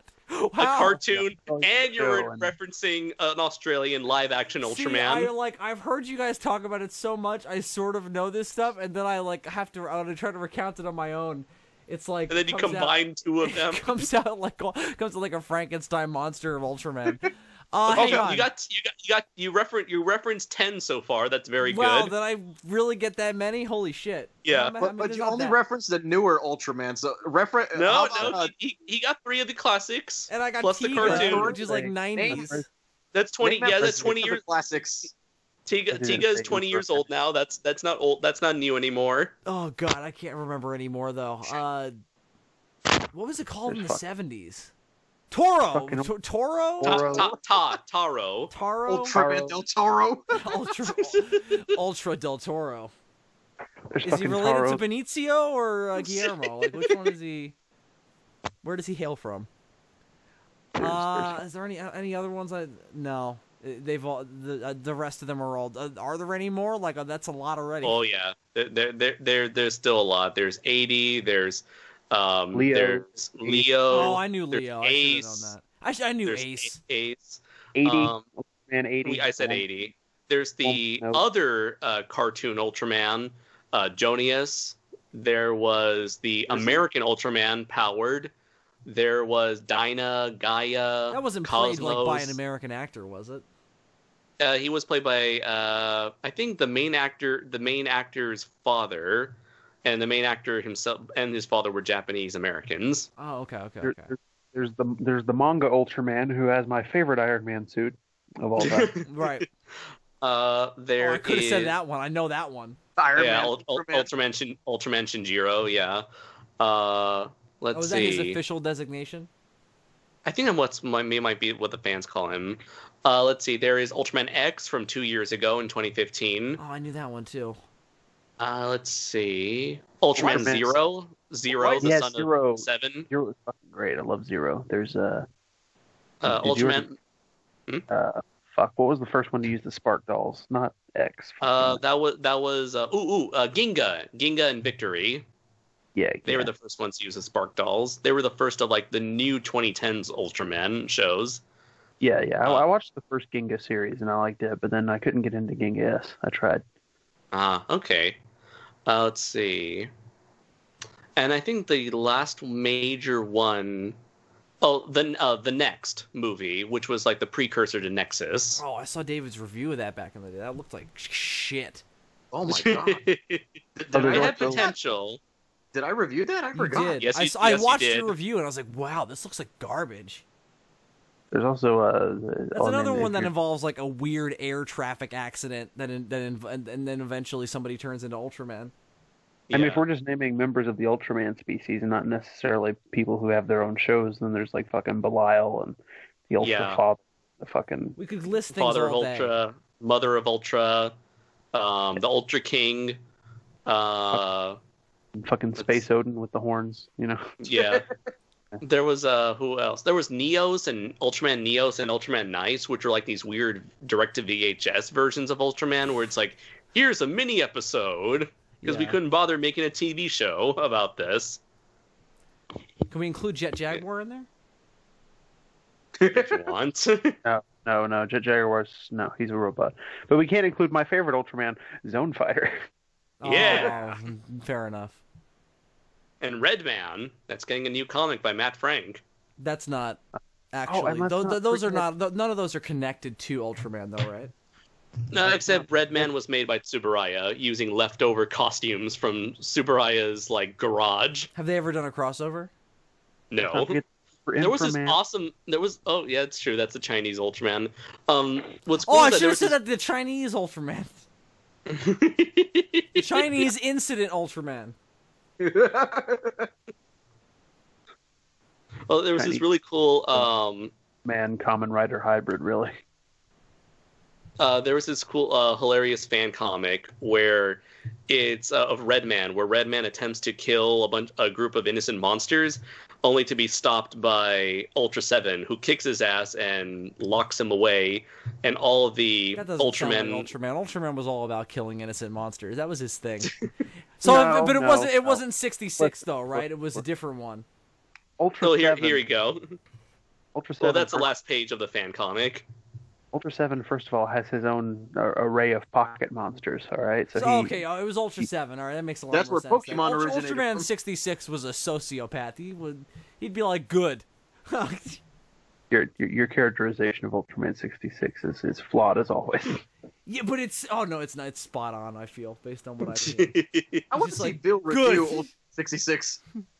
I will. Every episode just be like, this guy's a fucking lunatic. That's like that first page I sent you. It's like all the Ultramen are like, this guy has violated Ultra Law. Let's lock Bill up. I'm just like, why? Because I spoke the truth about Ultraman 66 that you're all too scared to admit. He's a human and therefore has no rights under Ultra Law. Under Ultra Law, as opposed to regular law. He will be sent to Ultra Prison. So the guy who originally fucked all this over is dead now, right? No, Sampote Sands is still alive. Oh, okay. Well, so he's there. He's there to feel the burn of all this. Do you think he'll appeal again? Oh, I doubt it because, I mean, can he? U.S. I mean, he could, but you know, it's already permanent now. He'll be like, bro, really? Like, come on, you're gonna make us put you're gonna make us put the suits on again, really?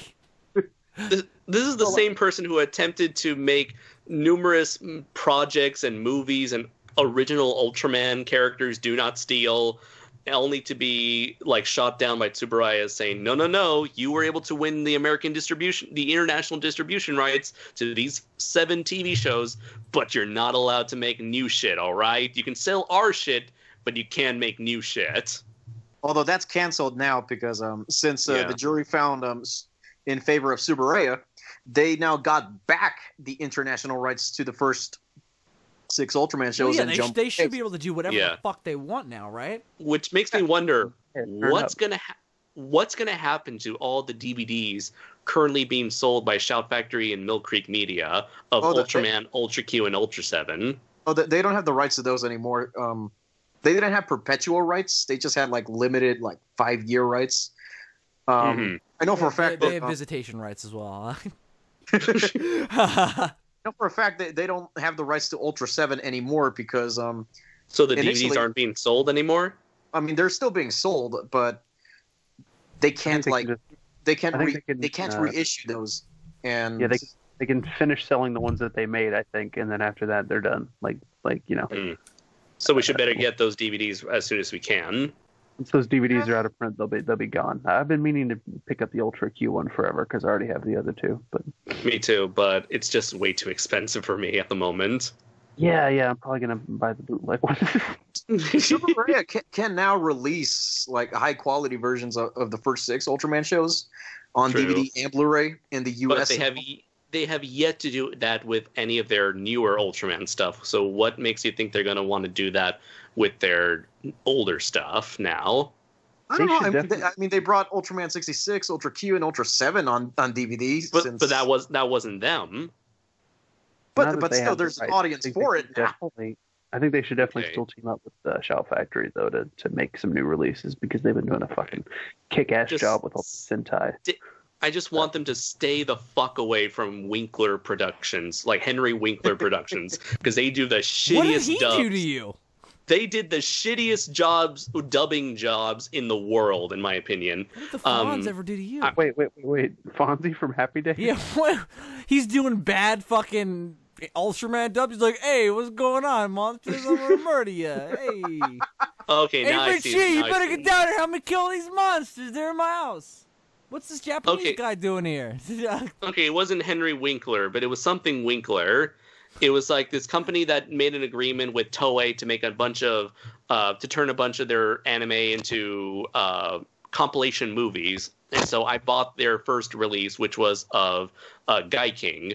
And they made a dub for Guy King and split the whole TV show summarized into 3 movies. And their dubbing was absolute shit on both a performance level and on a technical level, to the point where, like, go ahead. I was just gonna say, I remember you bitching about this now that I think about it. And yeah, it was William Winkler. Yeah, William Winkler Productions. And they made English dub for a limited American release for Ultraman X the movie, Ultraman Ginga S the movie, and Ultra Fight Victory. And yeah, a lot of people also complain about the dubs, but they're like, oh, it's Japanese. We're used to these dubs. No, fuck you. You should demand more. You should demand better quality. Don't settle for less. Don't go, it's better than nothing. No. Andres, also, people who complain about Japanese dubbing being bad, and like people who make fun of Japanese movies being badly dubbed, have clearly never watched Chinese movies dubbed, because Chinese dubbing makes fucking Japanese dubbing look like it's fucking like the best dubbing in the world. They give less of a fuck. They're just like, well, the words sort of, they're there. I think the mouth movements. I think the mouth movements are less compatible. It's just impossible to make it look like they're saying something in English. So it's really just completely disconnected. Andres, what was that, David? I thought weeboos only watched the Japanese version. Well, for Ultraman fans, we take what we can get, apparently. And so a lot of people were like, yeah, I saw the Ultraman show. That was great. The dubbing was weird, but I still enjoyed it. I feel like it's every Japanese fan talking about anything. Like, oh, the dubbing is a little odd, but, you know. Why does that sound like Adam? Don't the worry. way you said it. Believe me, it was unintentional. Someone's going to make a compilation of every time we reference him and going to put it all together in some humiliating compilation. They're going to inject it in my bloodstream and it will slowly kill me. Look, we never explained any of that, right? So you know that somewhere you know that somewhere some fan has like a wall with like pictures connected with string and like newspaper clippings and at the center of it all, the hat. Oh God. And the more we talk about it, the more tantalizing we make it. Great. Good job, guys.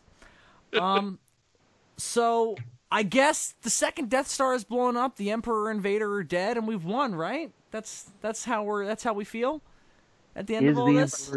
That's how I feel, because now Subaraya can probably take the originals to Kraken releasing, because they're releasing Garo now, and that's like a very obscure tokusatsu franchise.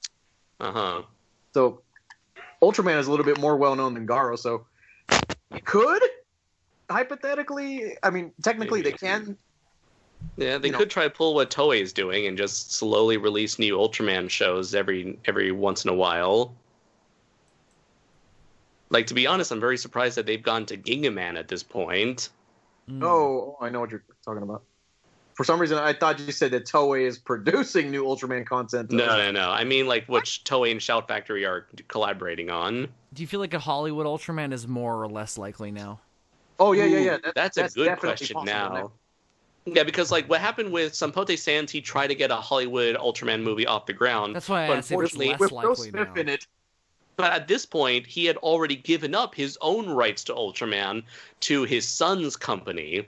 And so his son's company was the one that made the deal with that Chinese animated TV show to make that Dragon Force special movie. Presumably, that's been Ultraman. finished as well. So I would. Yeah, so I believe what's so, that yeah. gonna happen with that? Like, what's that? That Chinese company's like, fuck. We spent a lot of money that nobody's gonna.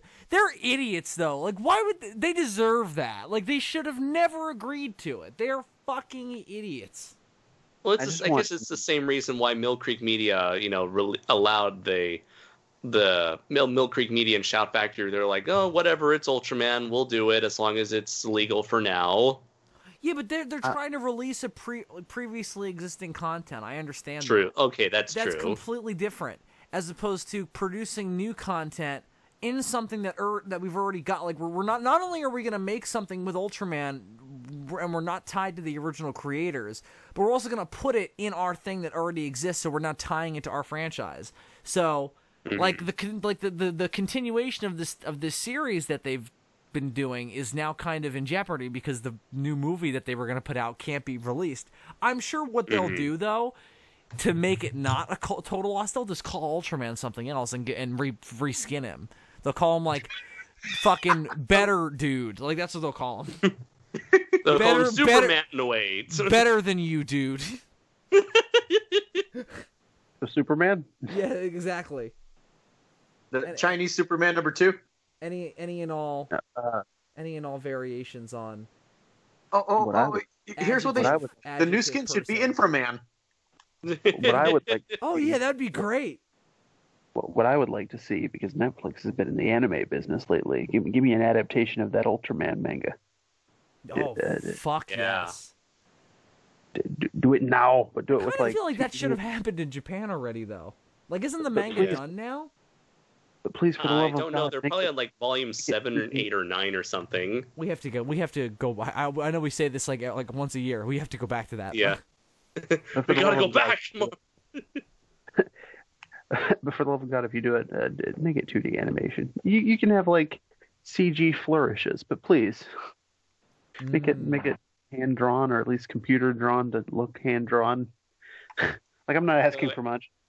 I'd be happy with like the way Super looks now. Where like you'd be happy with a flip book.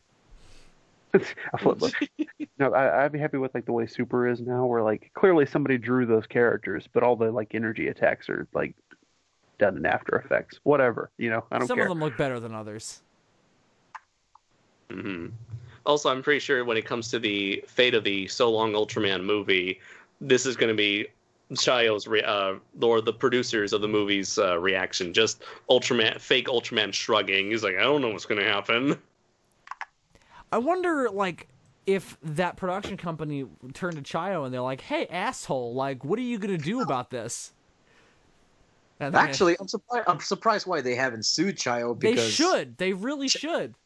For over the years, Chayo hasn't been either. They haven't been listening, or they haven't understood the agreements between Subaraya and themselves. Because, like I said, each party won cases both in Japan and Thailand, and it seems like every few years, Subaraya keeps coming up and suing Chayo for violating their agreements. Yeah, one has to wonder if part of this is like a communication barrier issue, but at the same time, they've clearly had this explained to them several times over the years at this point. I don't think anybody was in the dark on this except for maybe the people who make this other show. I think that they were maybe the only ones who were like, oh, we didn't actually have the rights to Ultraman. Like, I could totally believe that they were in the dark on it, although it's... This is what they're gonna do for the final cut of the movie. It's kind of like we'll one day realize that we don't actually have the rights to Bill. Yeah, I've secretly been owned by somebody else this whole time.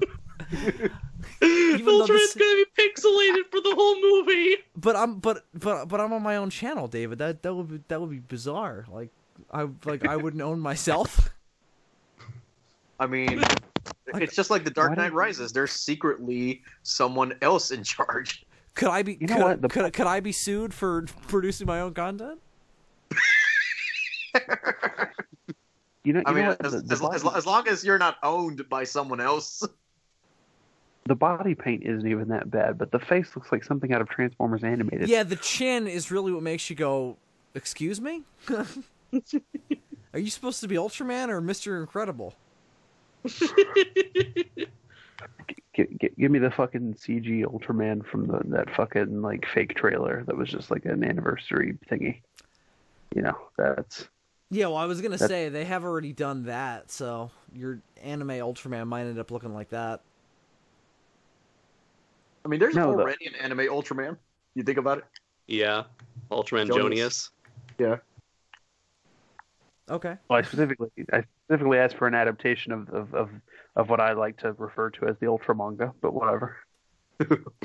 We don't always get what we want, Dylan. But if we try sometimes, we still don't get what we want or we need. I mean, I wanted a planet of monsters in Godzilla Planet of the Monsters, but I didn't.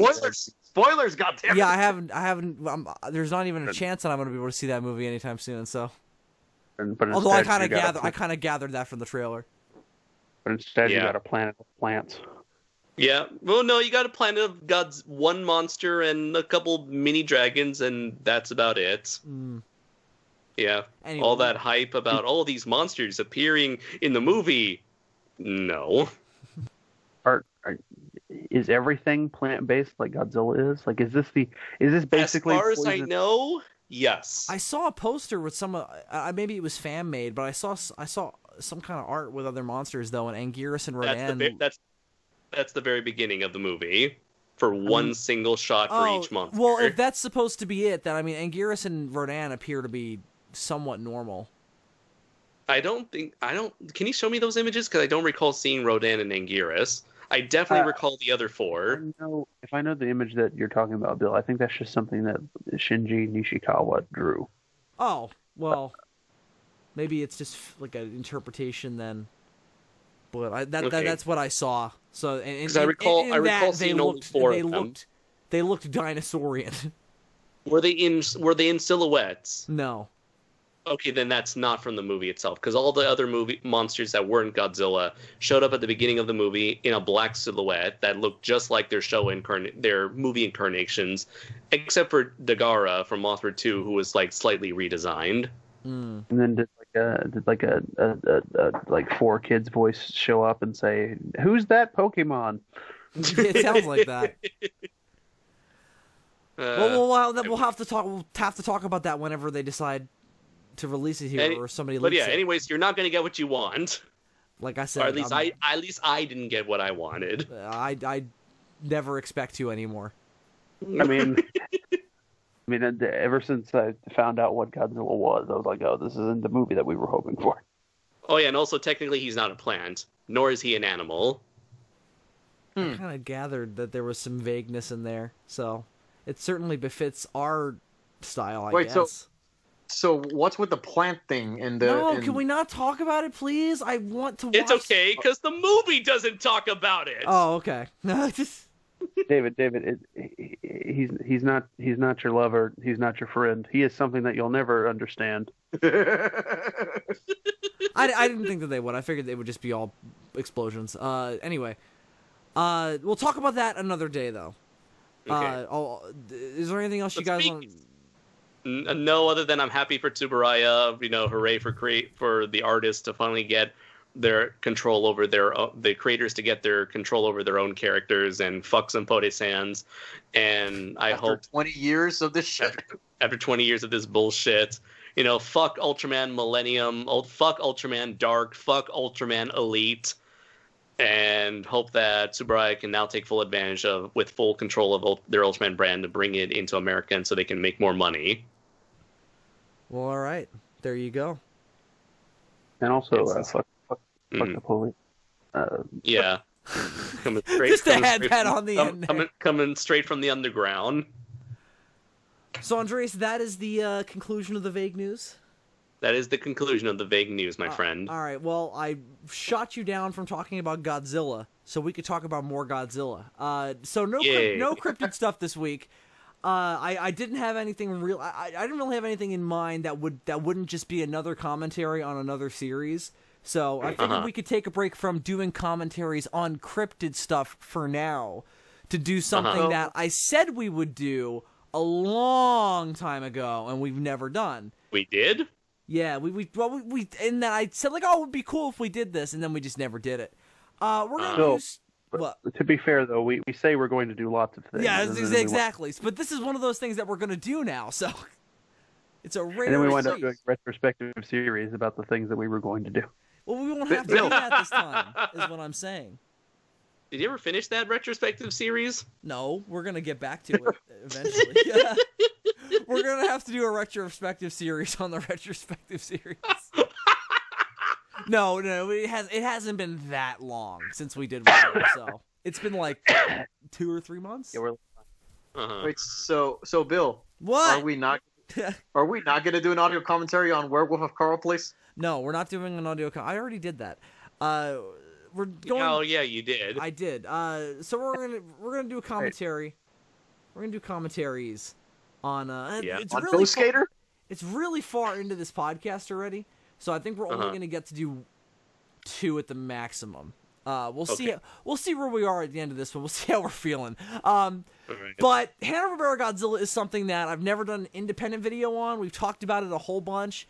I talked about it a little bit when I reviewed the Marvel Godzilla comics, and they're certainly similar in some respects, but it's its own beast, if you will. Its own winged, vaguely related to beast. Yeah. You remember when we were going to cross Hanna-Barbera Godzilla over with Herculoids? That is another thing that was supposed to happen that never did. Yep. Well, you did the art. You did the art for it. Yeah, I did artwork. You finished that. That was as far as that went. We'll have to talk about it in a retrospective series later on. Absolutely. But Hanna-Barbera Godzilla is, something I grew up with. It used to be on Boomerang all the time, and when it was on Boomerang, it was the greatest days of my life. The fucking Godzilla's Rays of Demise, as I used to think they were called, like that shit was my life. I liked it better than, and I mean, see, Godzilla the series was like new when I watched it, so it was kind of different. Because whenever the Hanna-Barbera Godzilla was on, because Godzilla the series was like on, it was always on regularly. But the Hanna-Barbera Godzilla was like, oh shit, that's on? Great. Like it was always a treat. Godzilla the series was like a weekly commitment, but one that I was certainly willing to do.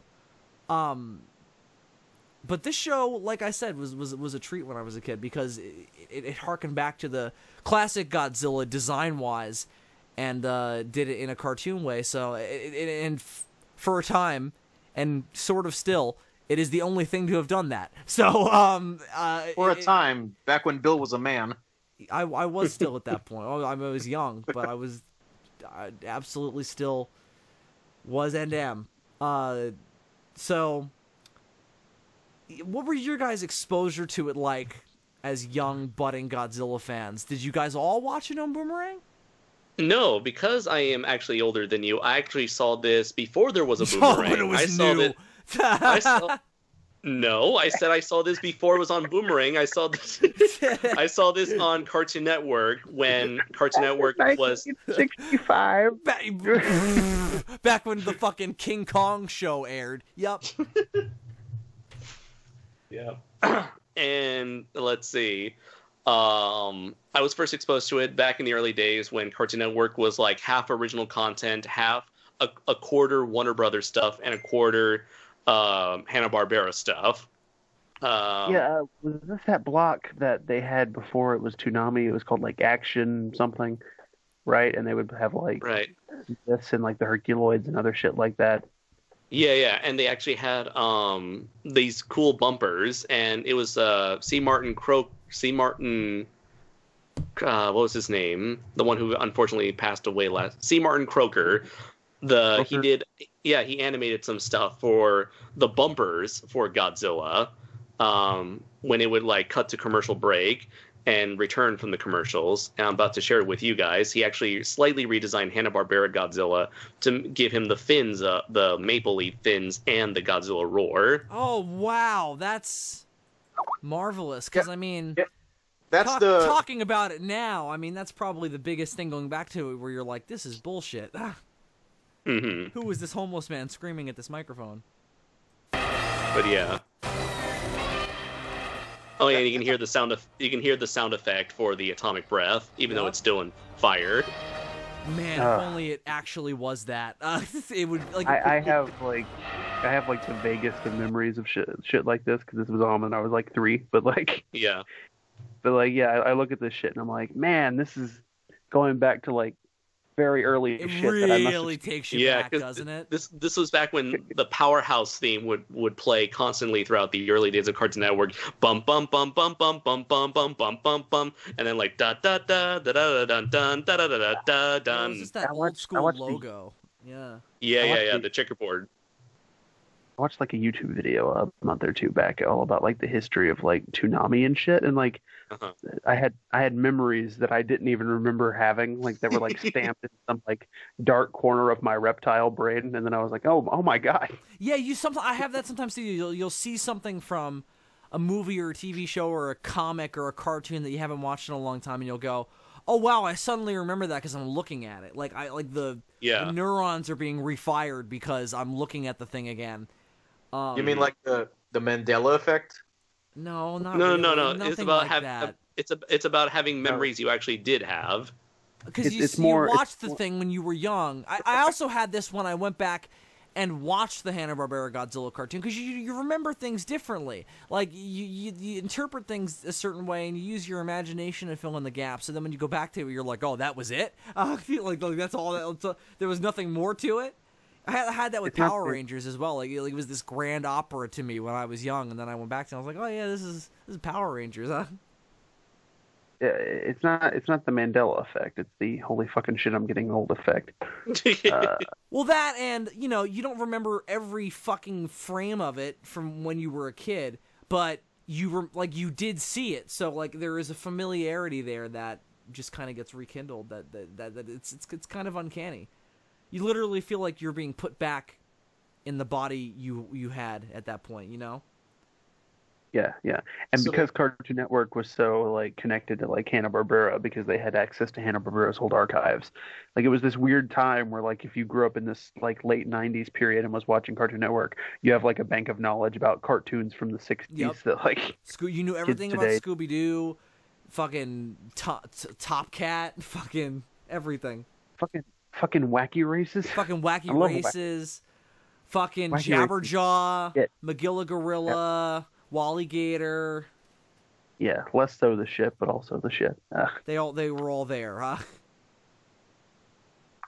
The fucking Pink Panther. Squiddly Diddly. You guys remember Squiddly Diddly? You could never get away with that name now. I don't remember Squiddly Diddly. You don't remember Squiddly Diddly? What's that from? What's that from? What fucking rock did you grow up under? You didn't remember Squiddly Diddly? He was in a show. He had a show. Squiddly Diddly, coming to Diddly your kidley. Oh, this guy, the purple octopus guy. Okay, I remember him. He played the drums. He played drums on Drace. Fucking Magilla Gorilla.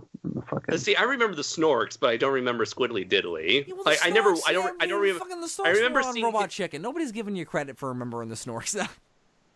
No, I know. I remember. What was the name of the? I'm not questioning team? your knowledge. What was the name of the Hanna-Barbera superhero team where you had like 3 teenagers? One had like springy arms, and the another dude had like, I don't know, some other random power. I don't remember that, but I remember the fucking robotic Stooges. You remember that? Robotic Stooges. Oh, excuse me. When the 3 Stooges were robotic superheroes, and they robotic. I'm sorry, Ultraman superheroes.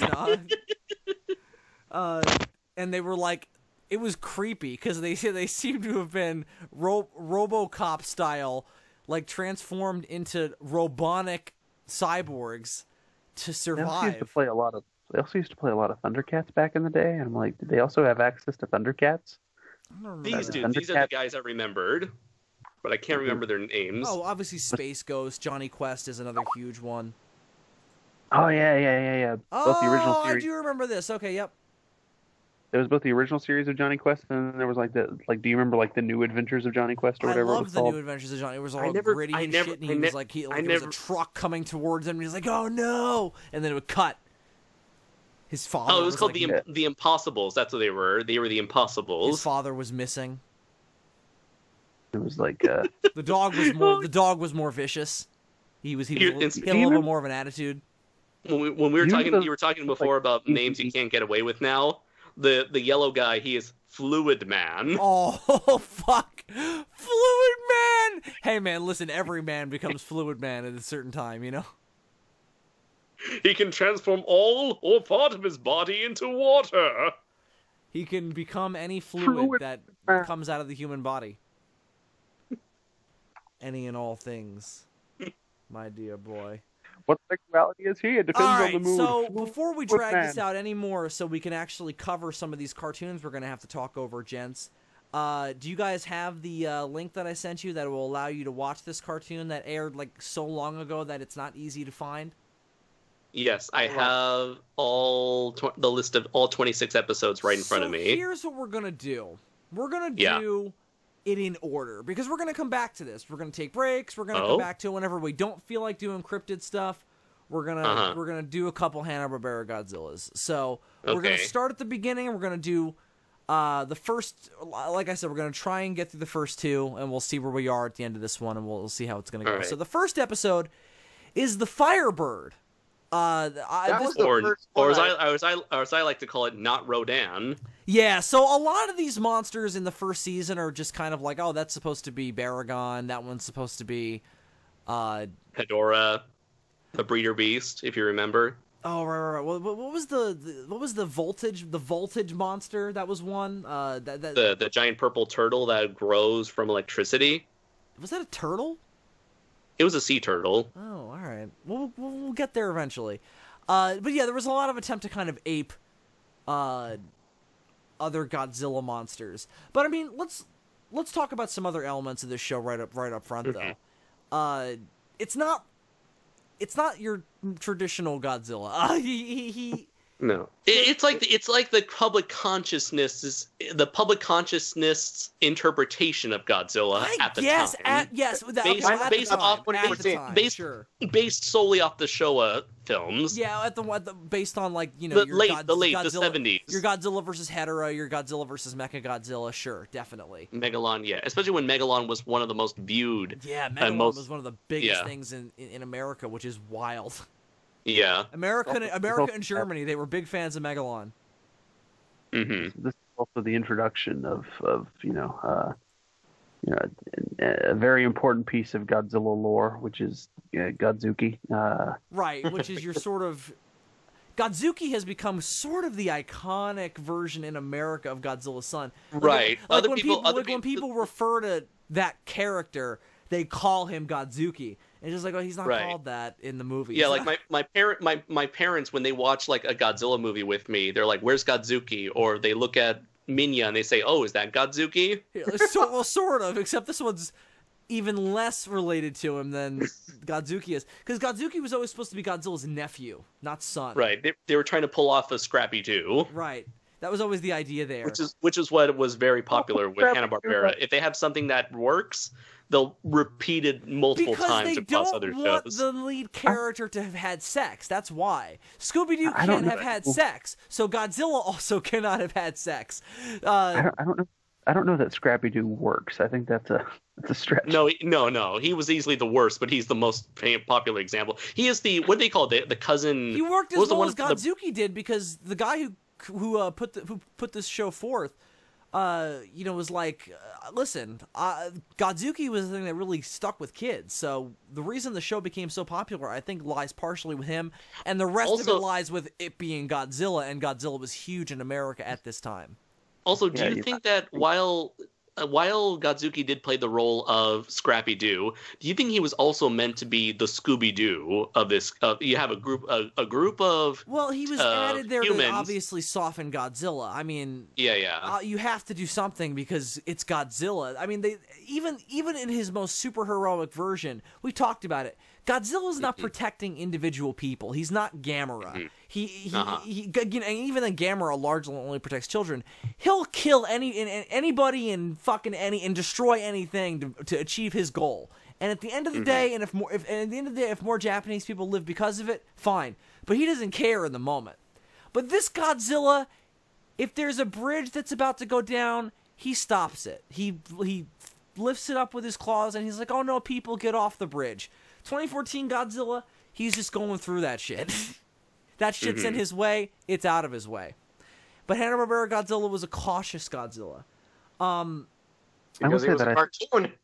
He wasn't really, but like his super heroic kind of credentials are odd though, because he's not like Japanese Godzilla in that he's independent. He's reliant upon the Calico crew for where and what he's doing. That's what I never liked about the show. I hate Godzilla being a big gun, and that was a big gun syndrome. You invented that phrase. I did, and I hate it. And it's something that the later Showa movies and this like really popularized with Godzilla, and it's something that I still think crops up here. Like that was something I had with 2014 when it came out. I was like, oh, Godzilla was still just kind of a big gun in this.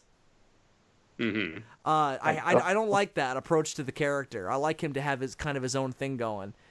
I will say that I think Godzuki gets kind of a bum rap. I mean, he's not as annoying as Scrappy Doo is, I don't think, because he doesn't talk. I like him just fine. You know, he adds a little comic relief. I like the idea of having a smaller flying kaiju or like around like that. That's kind of neat. It's just it's kind of nice of like a nice little like a boy in his kaiju sort of deal. You guys sound like Bob Ross, like talk like as if you're painting fucking Godzuki. I like to put a happy little guy. Nice little kaiju there. You know, you give him little wings. You know, a happy little Godzuki over here, and that'll be our little secret. If you tell anybody, and if you tell anybody that Godzuki is there, I will come to your house and I will cut you. No,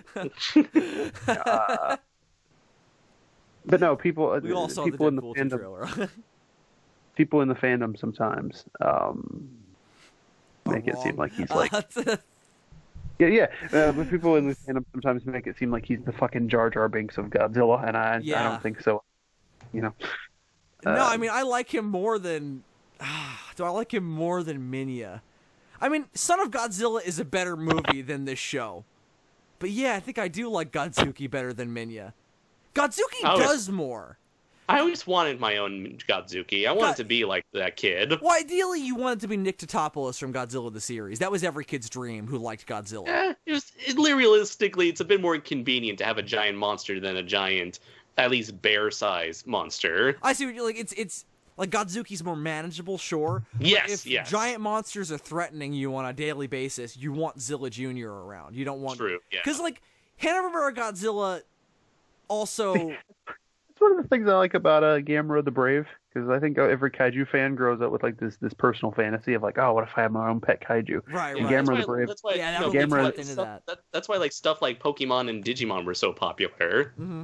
Who wouldn't want to have their own buddy monster? And Gamera the Brave is a movie that says, yeah, that would be cool, but here's why it's a terrible idea. Yeah, here's why it's gonna go bad for you all, and you'll probably die. Anyway, so guys, I think we should talk about the rest of it while we're actually watching it. So do you guys have the first episode up and ready to go? Yeah. So listen, kids listening, this show is widely available on DVD. Not widely available anymore. Season 2 is kind of hard to find. Yeah, it's kind of hard to find now, isn't it? Listen, look for it online. You'll find it. And find the first episode, The Firebird, get it to 00, and be ready to press play in 3, 2... Wait. What? Wait. I haven't loaded up. Oh. Can't find it. Let me plug in some fucking headphones or some shit here. Oh my god, this is the version that we are watching has an interesting opening. I'm just checking it. I haven't pressed play for real yet. I'm just all right. I did. Okay. Yeah, it's like whoever recorded this back in the 80s during TNT's Godzilla airing Power of Godzilla Hour. movies. Yeah. But go back to 00. We'll have to wait for Dylan and David. Hold on, I gotta disable my ad block. God damn it. Don't narrate it. I don't want people figuring out where we're watching this. I don't want to get them in trouble. It always has to be a mystery. It's the International Space Satellite in Space. The ISS. IS. Don't pronounce that out loud. Do not pronounce that God acronym damn it. out loud. Damn it. Is? I accidentally closed the window. Okay, no worries. Just go back. Listen, Bill, I hate is as much as the next bloke. You know? The problem with is I understood that reference. I also understood that reference. We're all Captain America sometimes. Only sometimes, though. In that very particular kind of moment. Not when you need to stop a helicopter from taking off. Then you can't be Captain America. No. That's creepy. I was hearing a McDonald's ad and I didn't know where it was coming from. Yeah, I hate that on the International Space Satellite in Space. On the is.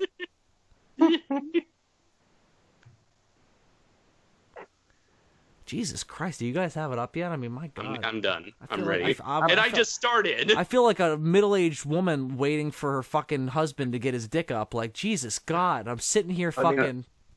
I mean, you won't be too far from that period in your life, Bill. All right, David. Whatever you want to inflect from yourself onto me, fine.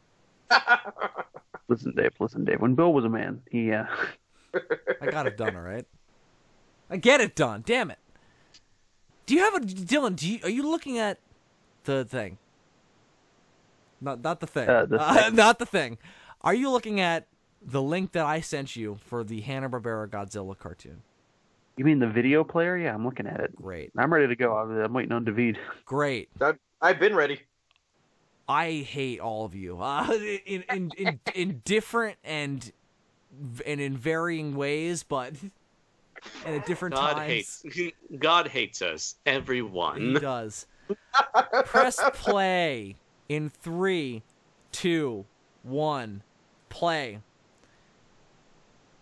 So yeah, like we were saying, the version we are watching includes a promo from when TNT was doing the Godzilla Power Hour back in the early 80s, late 70s era. So there's a bunch of clips from Invasion of Astro Monster and literally nothing else. Oh no, Sea Monster as well. Yeah, but that's from Godzilla's Revenge, which you're probably right. Yeah. But there's the classic intro. This intro is still awesome. The rest of the show can kind of go fuck off and die, but this intro is awesome. Yeah, I mean, so going back to it, the Firebird, AKA Rodan. Yeah, somebody already made that joke. Rodan confirmed, right? Yeah, okay, there you go. That was a good second attempt. I remember this one having I remember the most about this one probably more than most. This one and the one where the monster copied Godzilla's look. And then there was the one where Atlantis was there and they turned out to be aliens. Oh, yeah, I remember that, yeah. No, I was thinking of Greek with a chimera. I remembered this episode the most because it was literally the first episode of the Hanna-Barbera cartoon that I saw. Yeah. On Cartoon Network, just like Andres. I guess for me, my most remembered episode was the one with the Greek, with that disappearing island and the Minotaur. And, I remember that. Oh, look at these run cycles. Delectable. You got to give a lot of credit to Hanna-Barbera. They were able to find a system that worked in an era where TV animation was almost impossible without cutting such corners. They do cut some corners, though. Yeah. Bill, now that we're watching this show together with witnesses, I have a bone to pick with you. You really think that Kong animated series looks better than this? I don't think it's better animated. I think the character designs work better for the design of that show. Character designs are bullshit in that show. It's more cartoony though, and it's more of a cartoony kind of comedy kind of thing. But it's bad cartoony. I'd rather have this Johnny Quest thing going on than fucking. I just think that this doesn't it's more generic in my opinion. Yep. I think the Kong cartoon has more of an identity. That, like you said, it looks a lot like Johnny Quest, but it doesn't have its own identity. You know. Everybody in that show looks like fucking Gargamel, except they have like the. It's very unique though. Funny. It's very. It's a universe where everybody looks like Gargamel. It's fine. Well, the little blonde boy looks like Macaulay Culkin. He does. Except they have like the Can we talk about how this boat has 2 people who run it? Can we talk about that for a second?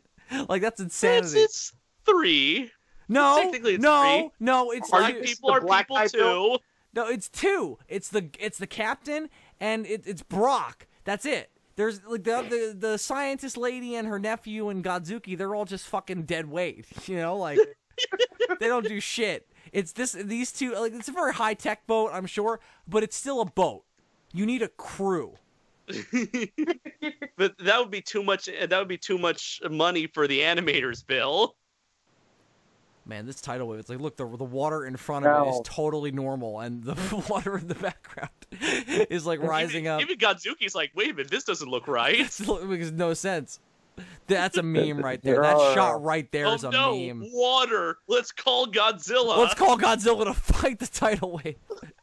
Kick that water's ass, Godzilla! This shot always struck me as weird. Like, he erupts out of the water as if he's praying. Like, he's like, oh! You know, like he's got his hands in that like, oh, you know, kind of pose. I still disagree with you guys. I love Ted Cassidy's role as Godzilla.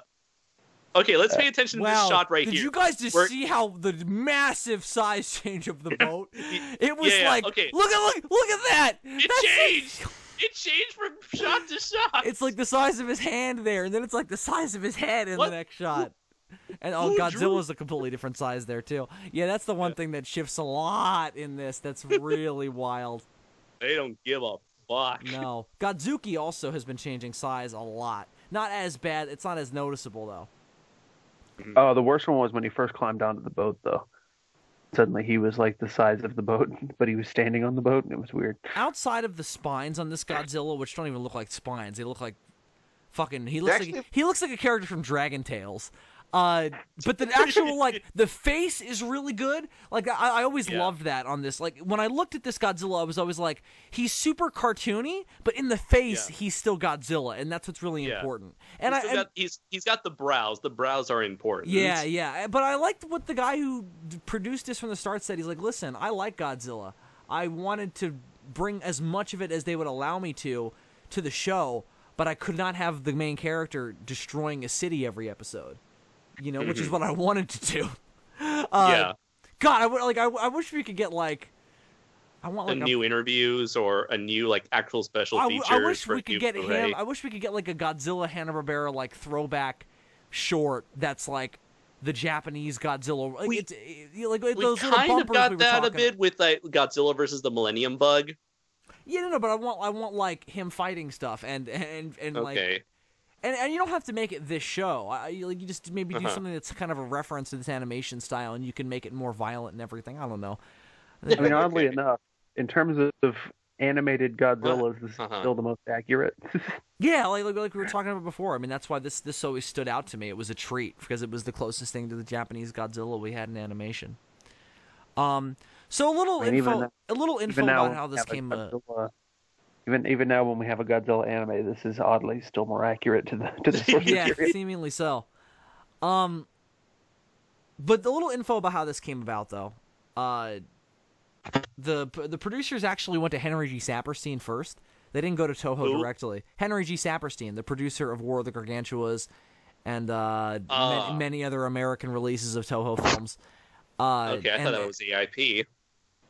Well, I mean, Henry G. Saperstein owned them, I'm pretty sure. Oh, okay, sorry. But Henry G. Saperstein, definitely big head honcho of War of the Gargantuas. And he was approached by Hanna-Barbera to go to Toho and secure the rights to Godzilla on their behalf, and did so because he had such a rapport with Toho, and he had a rapport with the people at Hanna-Barbera as well, so it kind of worked out well. And basically they picked Godzilla for the same reason they picked any other of the franchises that they loaned out, because they were things that people because they were a licensed brand and it intrigued the producers. It was something that made them go, oh, we can do something with that. Like, we can make a cartoon out of that, you know? Like, it makes no difference how accurate it is. It's a giant monster called Godzilla that breathes fire. Yeah. That's a cartoon right there. That's an animated This was like series. the same... this was the same decade that got us like the Jackson 5 cartoon, the Harlem Globetrotters cartoon, we make fun the of this Osmonds era. cartoon. We make fun of this era so often now with like that Mike Tyson cartoon, you know, where it was like anything that people recognized, we're gonna make a cartoon out of it. Star Trek the animated series, you know. Yeah. So Bill, when are you getting your cartoon? I don't know. When are you gonna make it, David? In 1976, that's when. I edit. I don't make animations. Well, then never. Yeah, isn't that Crooked's job, Bill? Who you should be getting back in talks with? Who's been waiting on you? I feel bad. You're fucking making me feel. We're talking about Hanna-Barbera Godzilla.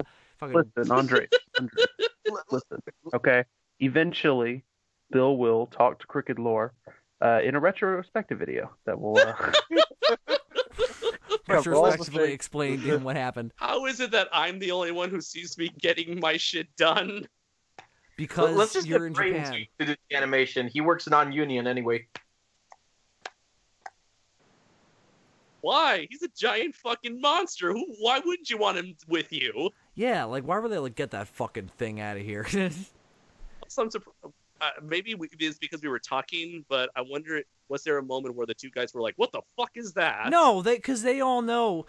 Apparently, the Calico and Godzilla and Godzuki are public knowledge, because when they show up at a city later on in the series, everybody's like, oh yeah, of course, Godzilla, right. Yeah, this is good. But they're not scared of him at all. They're like, oh no, we know that Godzilla is a force for good. Yeah. Yeah, see, they didn't do this for cartoons back in the day, but what this show needs is like a 3-part opening pilot that like, explains the whole backstory. All we know happened in this continuity, because they explain it later, in the series Bible. And it's in the series Bible, is that the Calico crew rescued Godzuki at some point, and Godzilla, because of that, devoted himself to protecting them in thanks, even though he seems to hate Godzuki. What I always assumed is why is the kid riding a helicopter by himself? How did Godzuki fit in that cave? Yup, guys, this is pretty safe. We definitely aren't boiling alive right now. Look at the girl. She's just in love with it. She's like, yep, this is great. See, whenever I watch cartoons from this era now, it just makes me want to go watch Spider-Man and His Amazing Friends. He looks like seriously like he's from Dragon Tales there. Or do Dragon Tales look like they're from him? That's a good point. Dragon Tales came after this. Maybe Dragon Tales are the War of the Gargantuas to this show's Frankenstein Conquers the World.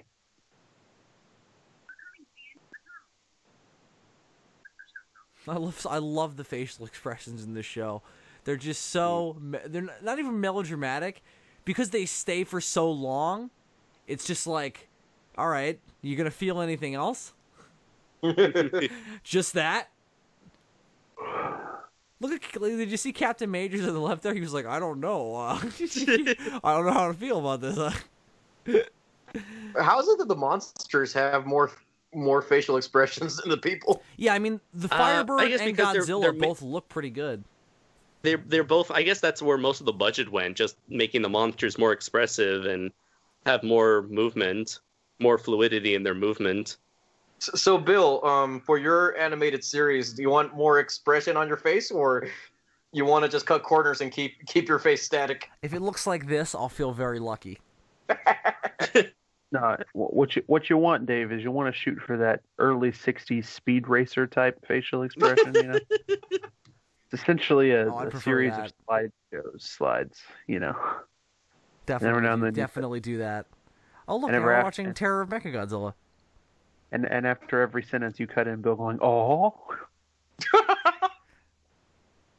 Dylan, we just had a little commercial break there, so we're probably a little bit behind you now, but we're looking at the Firebird again. He's roaring in the lava.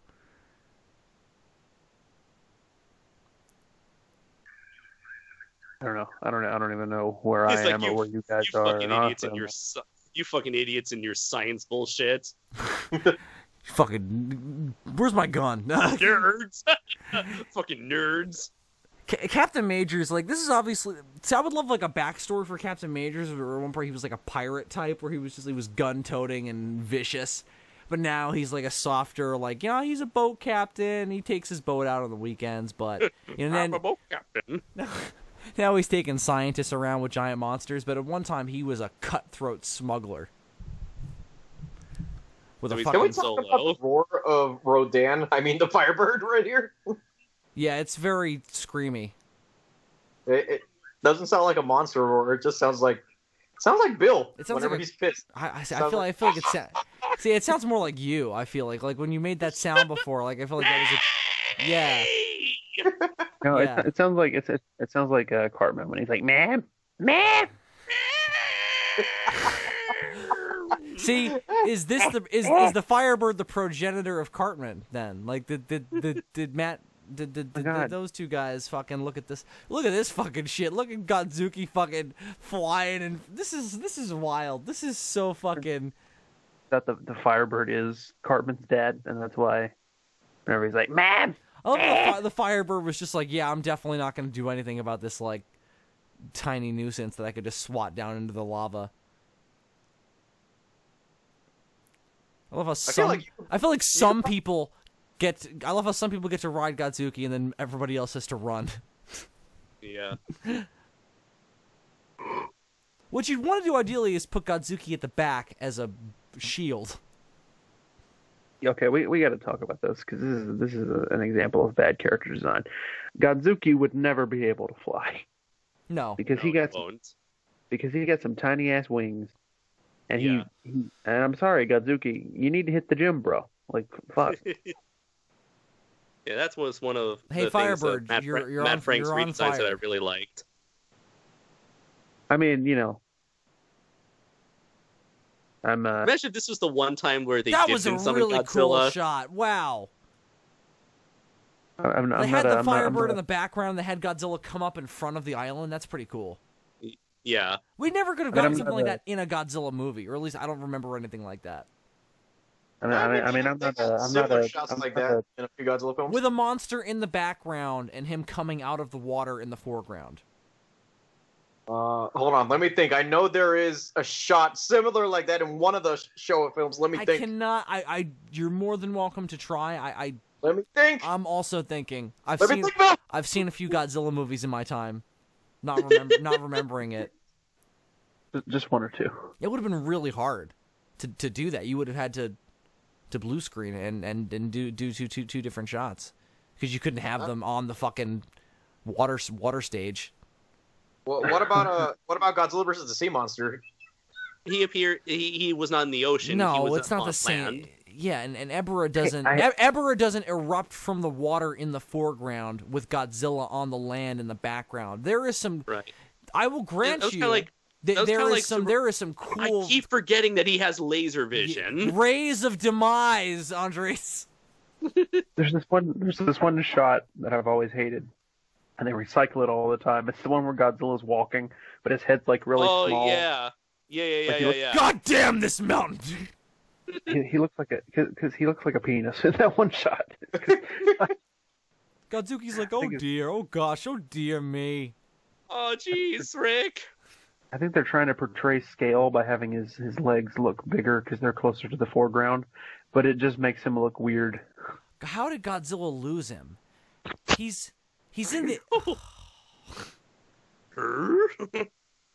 Oh fuck. More size changing. Yeah.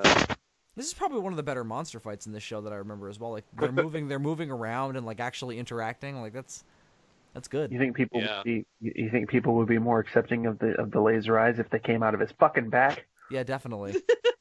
Or his tail. I don't. Is anybody really questioning the rays of demise in this show where Godzilla gets called by a beeper? I mean, I'm a little weirded out by it, but so. I mean. Did anyone else think that Godzilla's dorsal fins kind of resemble the ones on the Godzilla Tower in Godzilla vs. Gigan? Yeah, a little bit. He looks a lot like Reptar, though. I feel like Reptar was really looking to this when he was a thing. I like this fight. I really do. Yeah. You remember that episode of Rugrats where they saw Reptar the musical? You know what else that this has done? And I've never noticed this before. They actually incorporate some of the Godzilla suit kind of intricacies into the animation, and it might not be intentional, but it just struck me. You know how Godzilla will sometimes kind of move his mouth up and down, like kind of mechanically, and it's I don't know if it's even intentional on the puppeteer's part who are operating the mouth, but he'll sometimes just kind of like move it up and down, like sort of mechanically, and not be roaring. He just did that. Yeah, well, he also does this thing where like he waves his arms, and I think it's At nothing. Be, like, yeah, I think it's supposed to be kind of the way that Haru Nakajima like dances around sometimes when he's in the suit. It's like he does that weird, there to give Godzilla give Godzilla's roar power, you know, and give him a sense of like if he's constantly moving around, it gives him this sense of awe, you know. But it doesn't work as much in the show because when Haru Nakajima does, it feels like he's doing like this sort of shadow boxing, like float like a butterfly type thing. And in this, it looks like it looks like when really is this cool. The walk you're talking about? Oh, this is the one that's constantly repeated where his fucking gut is like jutting out. Yeah. Yeah. Yeah. No, but when this Godzilla does the waving his arms around thing, it looks like when you put your hand on a kid's forehead and they try to swat at you with their arms and they're just like waving around and like windmilling, you know. But when he climbed out of the water, that was cool. Yeah. That was really like, ah! Like, I wish that was the sound effect there. He looks like a fat guy getting out of a pool. Oh god! Like and the sad thing is, I've seen that enough times to imagine that. So I guess Godzuki understands English, right? Yeah. Oh yeah. And this Godzilla is does logic. too. I think Godzilla does too. So apparently, this Godzilla's not Japanese. I don't know. I mean, he's not really in any incarnation. What did Godzuki think he was going to accomplish here? I don't know. Provide distraction. I don't know. Good. Get roasted, fuckhead. What came first, this cartoon or the Marvel comics? I think the Marvel comics predate this. Not by much. I feel like the design in this movie and this cartoon is kind of doing the Marvel comics design, except it's a lot more consistent. I kind of like it better. Yeah. Not early on. The Marvel Godzilla was better because he looked more like the Japanese Godzilla. So oh my god, Godzilla that shot looked really stupid. He had the big stupid smile on his face when he was putting Godzuki down. Is it me or does Godzilla sound... over the... Go ahead. I was gonna say, is it me or does Godzilla sound like Lou Ferrigno when he becomes the Hulk? Yeah, it's a homeless guy drunk in a back alley. 77 to 79. So, and Hanna-Barbera Godzilla started in 78, I'm pretty sure. 78 to 79. Yeah, so like I said, it's around the same time. Yeah. And of course, a lot of posters would depict Godzilla as a green dinosaur. That's what people thought he was at the time. Mm-hmm. The Japanese did nothing to help. There Oh yeah, I forgot this is how he defeats him. This is triggering some memories. So now he's fucking gargantuan next to the boat. He looked really cool underwater. Oh my god. See, that's the shot from the intro. Yeah. See, as bad as the roar is, they do a good job of like giving it some power, you know? Like they make it feel like it's pretty mighty. And that's why I would be oh my god, Captain Majors looked so stoned there. He was like, "Hey man, we won. Isn't that great?" Everyone kind of looks stoned. They all look real. I mean, it was the 70s, yeah. So, you know, I guess they were all on PCP, you know. Yeah, I mean, I would be pretty terrified if a homeless man made that noise at me, I think. One thing we should also mention is Godzuki's got the smoke rings too. We haven't seen them thus far, but that is an element that they brought in from Minya to him.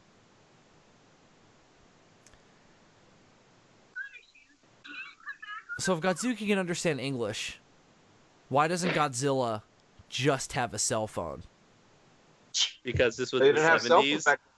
They didn't have beepers that summon giant monsters from the depths of the ocean either. Well, we can't all be Steve Jobs. We can't all invent everything. I see. All right, well, I do believe that is it. We can't all be first Steve episode. Jobs. We can't all be a dead guy. How far in are we to? Oh, well, we have the outro credits here. I actually like the outro theme more than the intro theme. I like the instrumental kind of dun dun dun dun dun dun dun. You know what? That gives me an idea. I should put like a lot of like Tyler's concept art at the end of my Draco's Old comic to give that feel. Do you guys want to leave it there for now, or do you want to do one more? We're about 2 hours and 23 minutes in. I'm down to do at least one more if you guys are. But if you guys are done, I'm down for one more. All right, we'll do one more then. So we'll do the second episode. So everybody, go ahead and track down Dylan. Just press play again. Wait, what's the second episode? That's the Earth Eater. I remember this one vividly as well. Attack of the Stone Creatures? No, it's called the Earth Eater. No, I'm just saying that. Why is that type of the Stone Eaters? All right, so let's press play. In the 3 and a 2 and a 1 and a play. The Earth Eater. This kind of sounds like your nickname, Bill. What? You can only get away with that joke for only so many times, David. David, it's classic. Move on. I'm gonna get a restraining order against you. You're like obsessed with me. It's disturbing. Are you implying that Bill eats the Earth? What? I mean, I ate mud when I was a child, but you know, David, you have to do that now to survive. So you know. What? Eat the Earth? Yeah. Thought we're supposed to burn the Earth. I know. Listen, I saw you eating grubs out there. It's fine. We all have to eat.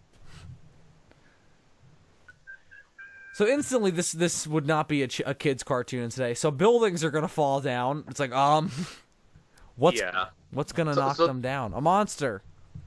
Are they gonna get magically put back at the end? No. This thing doesn't have teeth. It's got wedges. Like Plantzilla. Can you chew Earth with wedges? What are the antennae for? I'm sure they'll explain it. For finding a mate. That's going to be the whole plot here. Oh, Godzilla's going to interact with the Brooklyn Bridge again. Oh my god. This is the progenitor of that. Oh, wait, I thought this was San Francisco, where Andres used to live. It is San Please tell me you're kidding. It is San Francisco, where Godzilla 2014 took place. Isn't that where Corey lived? Kid, you have no idea what it's like to fucking be a real person. You've been living on this boat your whole life. You don't know what fucking shit. Look at Brock. He's got fucking abs pressing against his fucking white shirt. Damn.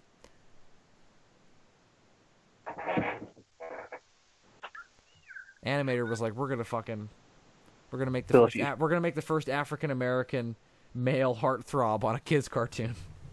We're gonna be progressive in the best ways. I mean, that would explain why there's only one woman on the boat. Bill, if you can wait until after we're off the Skype call to fantasize about fucking Brock, that would be most appreciated. Why else would I do this?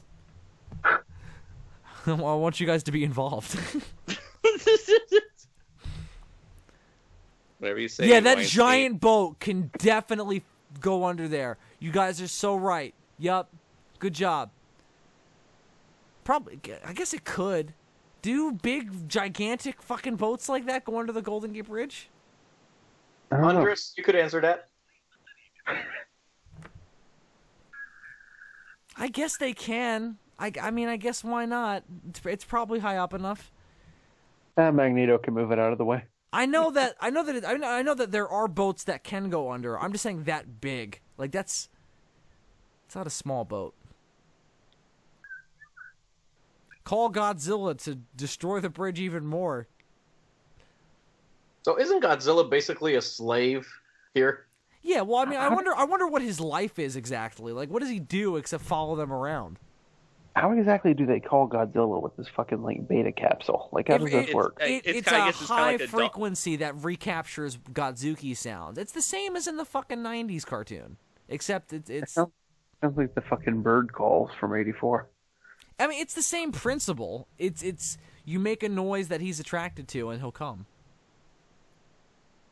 But what if he's like in Godzilla against Mechagodzilla? It was, hey, we robbed the grave of his ancestor, and he smells it, so now he's gonna come for it.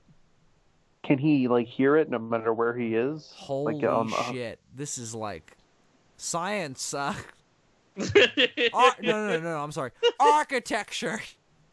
Godzuki helping him lift it up. I was lifting up the bridge.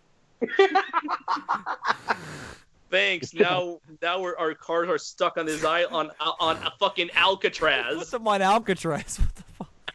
Is that the smoke rings you're talking about, Bill? Yeah, those were the smoke rings that I just blew.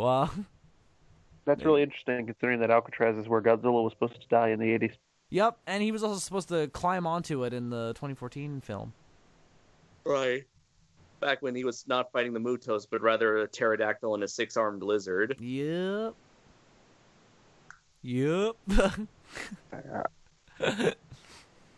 Storage Wars, Godzilla Edition. Captain Majors needs to stop fucking popping prescription meds fucking behind the scenes, because every time he shows up on camera, his eyes are just getting progressively deader, you know? Just like, we're gonna maybe they're not paying him enough. he's just gonna pass out standing up. He's starting to get to old man Harrison. Oh, he's even worse though, because he's like just totally spaced out.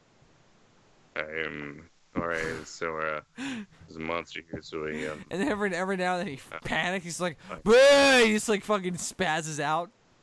Okay, gonna call Godzilla, I guess. Just doing my thing there. Beep. Captain Majors, what should we do? He just pulls out the thing. Captain Majors, are you calls played by Godzilla to solve every problem? I literally asked him, like, oh, sir, the toilet's clogged. What should we do? Godzilla. No, he doesn't even say it. He just does it. And it's like, I mean, I guess. Whatever you say, they should sir. do. They incorporate these characters into the MonsterVerse, and they cast fucking Harrison Ford as Captain Majors, and it's just like, what do we do? Okay, so this is one of the few times where Godzuki actually applies his own strength as a giant monster. Another time where his size is radically different. Yeah, and a very inconsistently giant monster. Look at how big he is there! Unbelievable! It's unbelievable! Now where is he? He disappeared. He vanished. Oh my god. If the idea is that he can change his size like Minya, or that he can turn invisible. Like, explain it. Oh my god, Captain Majors finally had some emotion restored to his face. He was like, oh god. Wow, a hole in the ground. Wow. How did nature do that? Oh god. So many wonders of the world we have yet to discover. This is why I became a boat captain. To travel the world and see holes in the ground. He's way bigger we're again. Driving through holes in the ground. Godzuki's way bigger again too. What the fuck? Sweet. What's with the fucking God. Dutch angle? Well, they're going down, and they have to show that in a cheap way by just angling the paper slightly differently. Oh. Hey man, it fucking worked. Okay. Dylan had no idea what the fuck was going on. He's like, the angle's different for some reason. I thought they were just like Battlefield Earthing all over the place. Yeah. Hey guys, I think there might be a giant monster down here. It's almost like that's what we do. What do they do? Are they just problem solvers? Like they're just like, oh guys, there might be a giant monster here. We have no idea. Yeah, they just walk the earth like Kane in Kung Fu. They're not even walking it. They're in a boat. Okay, they Where sail are they? the Earth. Where are they There sailing we go. to? We got the attention. We got the antenna gimmick. Oh, it uses lasers. Oh. Lasers. Did they ever explain what Piccolo's antennae are for in Dragon Ball? Like what Namekians use them for? Penises. Oh, good. That's where he pees out of. Godzuki's characterization is like somewhat inconsistent. Sometimes he seems somewhat cowardly, and then other times he seems like, let me at him, like Scrappy-Doo style. Like that was the Scrappy-Doo moment right there. But I feel like in any other moment he would have been like, oh fuck. Yeah. Well, Scooby-Doo does that too, you know. That's He'll be true. like He is a little inconsistent about that as well. You're right. He's a coward most of the time. That's but more then every now early on, though. That's more early on. Later on, though, you would never have Scooby like stick up his fists like you might early on. Like Scooby would fuck somebody up in early Scooby-Doo, but not later. And then eventually he would fall in love with like an alien dog, and then he would like drive a forklift into a fucking thing. Yep. He You know what he used to love to bark see? at people. He used to snap at people. Like he was a wild animal. Did you see that fucking expression? Like that was wild. Like this expression on that dude's face was like next level. Let's not ever think about or discuss it again. It was so weird though. You know what I would like to see? Someone do a redesign. Oh of my all god, our he classic- lost the beeper! Plot twist! Oh god! I was too busy traveling through holes in walls. I lost the beeper. But I still have I my was drugs. too excited. This is why I'm never excited. This is I still have my drugs though, so we're good. Now return to TNT Dynamite. So are they going to play Ultra 7 after this? Yeah, presumably.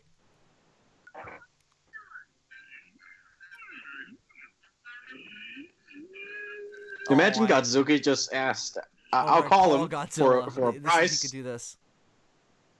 There's Alcatraz right there. Right, there's that shot again. It was a little slower this time though. Yeah. He was kind of like, Godzilla. Like they need to explain that Godzilla's mad old in this series. Like he's like fucking. This is the human equivalent of like an 80-year-old Godzilla, you know? There's no road. There's no road. There was no background. Where we're going, we don't need roads. Or backgrounds. Your kids, Marty. We gotta do something about your kids.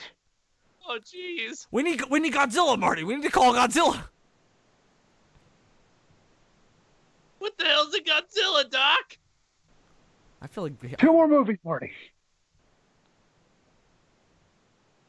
he's got like a little buzzsaw on his like. There's like it's more like a gear, Yeah. a Richard gear. Yeah. Hi, I was in a really bad Mothman movie. Just imagining Richard Gere's face on the monster's tail. That's what I imagined. Yeah. Yeah, it's really weird that the Godzilla design is so like safe and like, you know, stereotypical, because all the other monster designs in this show are really far out. Yeah, they are. Well, the Firebird just was kind of generic.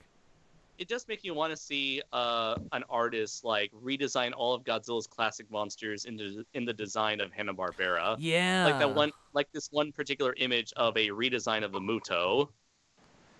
See, they were actually able to destroy a city in this episode because they evacuated it. A city? They just destroyed a building. Rays of demise. Bill, that's the Zack Snyder school of being able to destroy a city. Right, you explain that you have to. Oh, it's been evacuated. Oh, thank God it's uninhabited. Is it? I don't believe you. I mean, you know what you do that would be genius? You have Godzilla fight another monster in one of those like dead North Korean cities where nobody lives. If you wanted to avoid collateral damage, there you go. The ones that were built as just like a gigantic tax write-off or whatever, you know? Captain Major is slowly but surely putting aside his addiction to pills because he doesn't have his beeper anymore. His confidence has been... He doesn't have it anymore. Like, his confidence is gone. his whole life was dependent upon being able to call Godzilla, you know? Without that, what is he? He doesn't carry a gun anymore. He put that part of his life behind him. Now he's just got his Godzilla beeper. It's actually pretty sick, Andres. Yeah. You think he texts Godzilla at like 3 in the morning, like, "Hey, what are you up to?" Because he's the only one who can talk to him. He's just like, "Hey, what's going on?" Godzilla's like, "I'm literally." Do you enjoy going through holes and walls in the ground just like me? And Godzilla's literally just like, because that's all he could do. And Captain America's just like, "Oh my god, that's the deepest and most emotional thing anybody's ever said to me." I'd like to imagine that he and Godzilla have like a Han and Chewbacca relationship. Who, Godzilla and Yeah, and Captain Majors. Although it's more apt for the kid and Godzuki. so who are the characters here? We got Captain Majors, Brock, Jane, his wife, Quinn, Medicine Woman, little blonde boy, and fucking cream little Hitler Youth boy. Yeah. And then fucking. Oh my god, Captain Majors is surprised again. Whoa, he just made another hole in the ground. San Francisco was like one big pile of cheese. Godzuki ain't never seen this much penetration of the ground. I'm gonna find that Earth Eater, ooh. If the air was the Earth Eater, Godzilla would have fucked it up a while ago. Maybe there's a little bit of the Earth Eater in all of us, Bill. Apparently there is enough in Dave. Hey. How did you know? That was the most lackadaisical hey you've ever done. You're like, hey. Hey. Hey. Uh-huh. I think this is starting to objects cross in mirror the are closer than homoerotic they side, appear. though. Don't worry. Just wait. Animation in mirror is cheaper than it may appear. How? You How better. could he go on top of the car and not destroy it? Oh, I want to hurt people. This is the worst. What? You better. What? Bill, You repeat better. all that in Jerry Lewis's voice. I think I already got close enough. That pissed me Oh! Oh, I want to hurt. How do you get on top of the car without and the bed? Excuse me, sir. I have some questions about the science, but I feel like you would tell me to stop asking them. Godzilla, this is Jerry Lewis. Please stop with the bad physics. With the size changing and the laser demise And the picking up metal and using it like a rubber band. Listen, sometimes you just gotta hit Godzuki with a 2x4. That thing says butts. That thing says butts. It did. B-U-T-Z. That was weird. You think maybe it was like because this is the 70s, so maybe it was like cigarettes, butts, that kind of thing? Maybe. Kind of how, like, that one Iron Man Captain America comic panel says you need a solid dick from Iron Man. That's right. Yeah. You see a little solid dick, Cap. Looks like this monster's getting some solid dick from Godzilla. I like the way this monster moves. Like, it's got this kind of like... It's got this, like, alligator-esque crawl to it. Yeah. Yeah, but no Richard Gere on the... Man, when on the... Godzilla beats up something in this show, they get so into it. It's like... This is what they live for. Like what the movie animators or the characters? The characters, they get so into it, they're like, yeah! It's like me when we watched, what movie was that we watched, Bill, where the crocodile was fighting the lizard? The baby alligator, like, murders the baby lizard? Yeah. Yeah. Wait, what movie was that? That was pretty sick. Any number of bad 50s, 60s dinosaur movies. You mean like the 60s version of The Lost World? Yeah, which actually isn't as bad as you might expect it to be. We watched that recently. We're like, oh, this is... That's probably the best example of that. Yeah, it is easily the best movie to have that. It's it's still that, but at least they made some of them look kind of cool. Yeah, no, a lot of the compositing in it is actually pretty solid. That was another big surprise, was the compositing wasn't bad.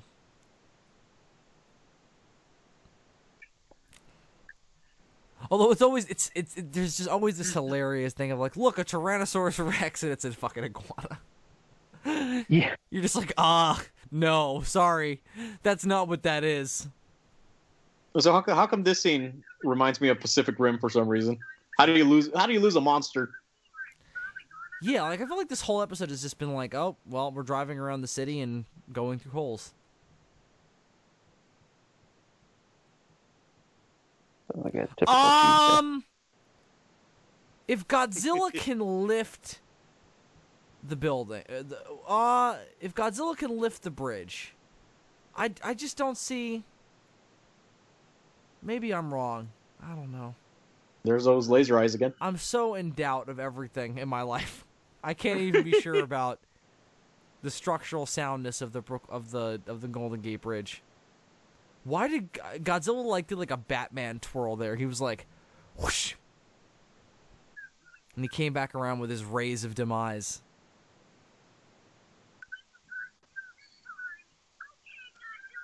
Oh, Godzuki's gonna get in there and cause more problems. I have a suspicion that Varan exists in this continuity. I would love it. But this monster is basically Baragon, right? No, Godzuki is basically Varan. Oh, yeah, but Godzuki is very Varan. But yeah, he's a cross between Baragon, and I mean, Anguirus only has Baragon traits because Baragon was supposed to be the monster in Mechagodzilla. Yeah. And this was 1975, and this is 1978, I think. I mean, burrowing has become associated with Anguirus, so. Yeah. Because he's got all the spines. Godzilla's solution to defeating his enemies is to drown them, it seems. That's this Godzilla's thing.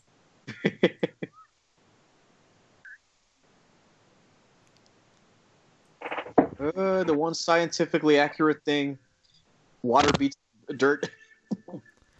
Oh, right. Yeah, so water was the antithesis of this thing? Okay. Well, he does eat dirt, so it makes sense that he is made of dirt. So he's mud. All right. So I guess we shouldn't feel bad that Godzilla murdered him because he was just made of mud. Therefore, he wasn't really a living being. And that's only a problem in this cartoon where, everything's got to be all hunky-dory at the end, where Godzuki can have this big dumb smile on his face. Oh my god! Godzilla just did like the Queen's wave right there. He was like, oh, hello there, my subjects. I'm going away, going to smash some more cities. I'm the queen of the monsters. Oh, beautiful. All us British people talk like this. That's Godzilla, queen of the sound monsters. like a Dalek fucking trying to sound. Oh god. Dalek pretending to be the queen. Chip, chip, period. Exterminate the Scottish. Oh wow. Oh, we're about to see Terra Mechagodzilla now. There was a little arc there from the first episode of the second one. In the last episode, Godzuki was put on the raft against his will. This time he was jet skiing. I love how there would be a commercial break just so you can have an ending credit scene, or you would have a commercial break right after your intro. Yep, I miss when cartoons would do this. They would show like the production design for each character. Mm-hmm. Anybody notice that like the last? Oh wow! Look, this is every angle of this character I've ever seen in the show. Godzilla looks so cool in these drawings, even more so than in the show. It's one thing most people don't know when it comes to animation is that when you make a design, you got to make it work from all angles. Yes, I mean that's what we saw there. Is we saw it from every angle. Turnarounds. Yeah. Well, you can't just make one design and say done. Nope. I thought that's what you did, Andres. That's probably the best job I have in animation, is just to be the guy who comes up with the character designs. Because sure, you have to draw them from every angle, but you do it once, and you're like, all right, now you guys make them do shit. But not too much shit. That was a delight, though. Absolutely. To go back to that, and I feel like it still has quite a lot of entertainment value for people who. I had a lot. I mean, we watched it together, so. Yeah. I definitely would have to say that I had a lot more fun going back to it this time than any time since I was watching it when I was a kid. Like, every time I've gone back to it after that was always a disappointment. But this time I was like, oh. I think also because I went into it with, like, super low expectations based on the last time I watched it. So I was like, oh, yeah, I'll watch that, I guess. But then I watched it with you guys. I was like, oh, yeah, this is a fucking great time. Yeah. It's a fun show. It's a lot. It's the very monster, charming. especially the first monster fight, was really good. Yeah. The Earth Eater one was okay. Mm-hmm. They try to pad it out, I think, a bit too much they really try to stretch out that time, that like 23-minute times limit, or time span. They feel like they were able to do that better in the first one. Right. With this one, it's like, okay, let's end the fight now, and then let's have them drive around and then continue the fight. Oh, he's on the bridge this whole time. Yeah, that was fucking weird. Yeah, How did you not notice a giant monster on a bridge? How did you not hear that? I mean, Godzilla's done that in the movies, though, too, where he just sneaks up on somebody and you're like, how? Like the helicopter in 2014, Yep. And the Mutos are like, how did the female Muto bursted out of the side of a Nevada mountain with no one realizing it until they opened the door and said, "Oh, there's a giant hole here." Yeah, that was weird. How did the city not? How did somebody from the city not see it coming and go like, can somebody stop that, please? Yeah, or like when they were sneaking about on Hawaii and they see a boat, only to realize there's a giant monster next to that boat. The movie presumes that, like nobody's in the air and like there's no satellite surveillance. I don't know. Yeah, and then the 2014 helicopter has some flaws, as it turns out. As cool as the ninja kaiju reveal shot is, it's the setup is just, it never works when you think about it. You gotta imagine Godzilla walking around on his fucking tippy toes. You know, like... Yeah. Well, I mean, King Kong does that shit all over the place in Skull Island, too. I buy that more with him, because he's not as big, and he's a simian, so he can kind of crawl around. Also, one more Ninja Kaiju moment. One more Ninja Kaiju moment. When the female Muto died, Godzilla all of a sudden teleports right behind her, chomps down on her, and then shoots blast radiation down her throat. It's more like that you don't see him coming from behind her in the shot previous that bugs me. Like, you would be able to. Like, there's no way you wouldn't see him just, like, trudging over there, you know? Or feel the earth vibrating, like, shaking. Well, she also would have moved more than she did when he chomped down on her. I said, there are some problems with that movie. Yeah. Needless to say. King of the Monsters will fix those scientific flaws? Yeah, they'll go back and be like, here's why Godzilla... They'll show Godzilla walking on his tippy toes. So, dun.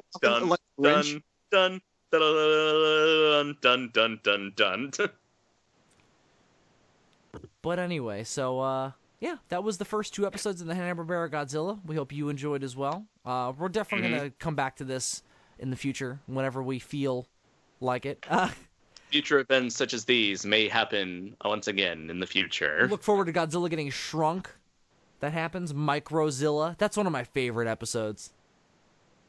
There was a whale one. He fought a big robot. Remember the whale. weird one for like?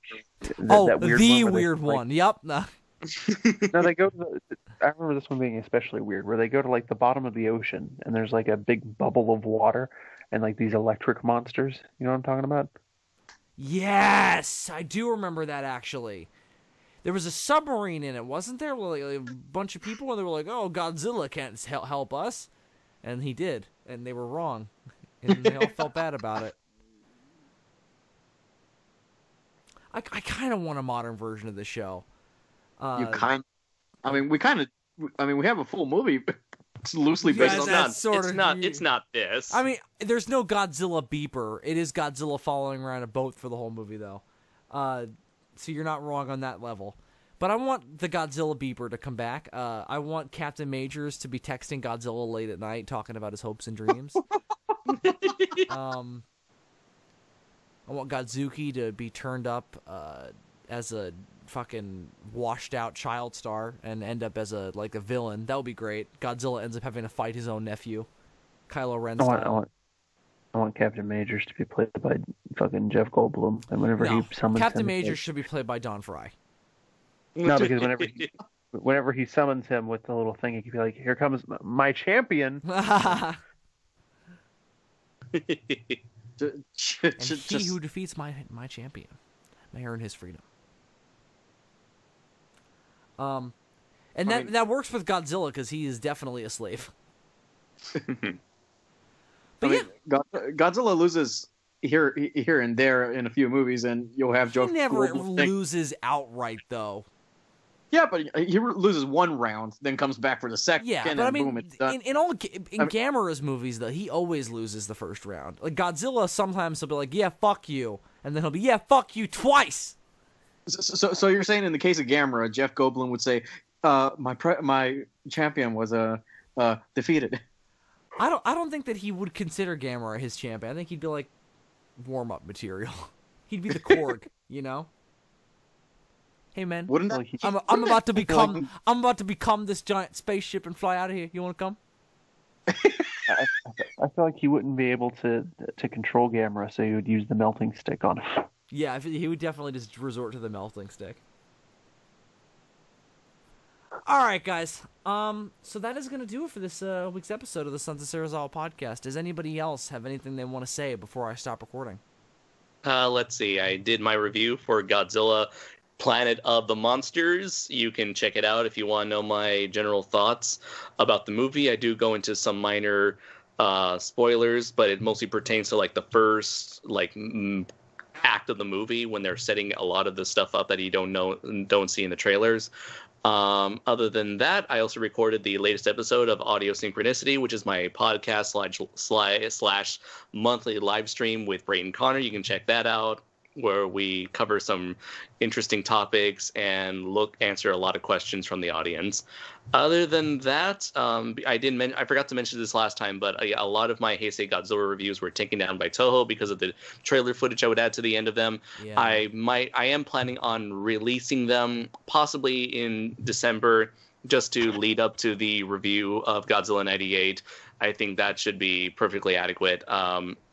Hopefully, I'm planning on re-editing the reviews, not to add footage, but perhaps maybe to find maybe David or Brayton can add music along with a new intro and outro for each of them, just to slightly update them to make them slightly more presentable. So you're saying that Toho took your precious reviews from you? Yes, they did. I believe that is the case. You will have reviews on your review channel, right? Hello? I really hate that copyright system. Yay, us. Have you ever heard of copyright politics? Tiny variations in the streams. Listen, Jeff Goldblum hasn't liked the Sons of Serizawa Network homepage on Facebook yet.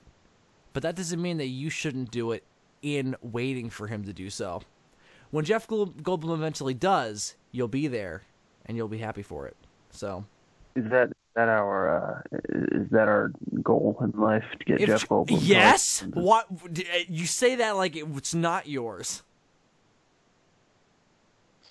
I prefer realistic goals. It's not so much a goal as if it happened to be great, but it's gonna happen. It's a fact. It's a fucking premonition. That's what it is. But you, the listener, should like the Sons of Serizawa Network homepage on Facebook, just in case.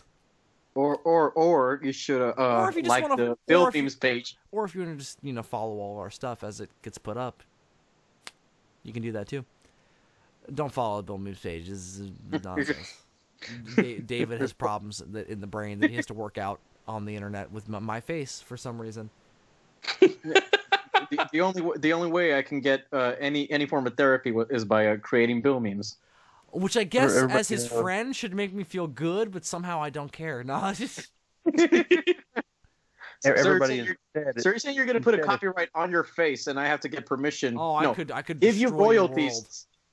No, you can claim. You can wait until after he's dead, and then you can come up with a contract with a forged signature stating that you can use it, his face. Or I don't want David using my face for anything. If you'd like to engage in a more fascinating exercise, you can track down David's old blog, see what that was about.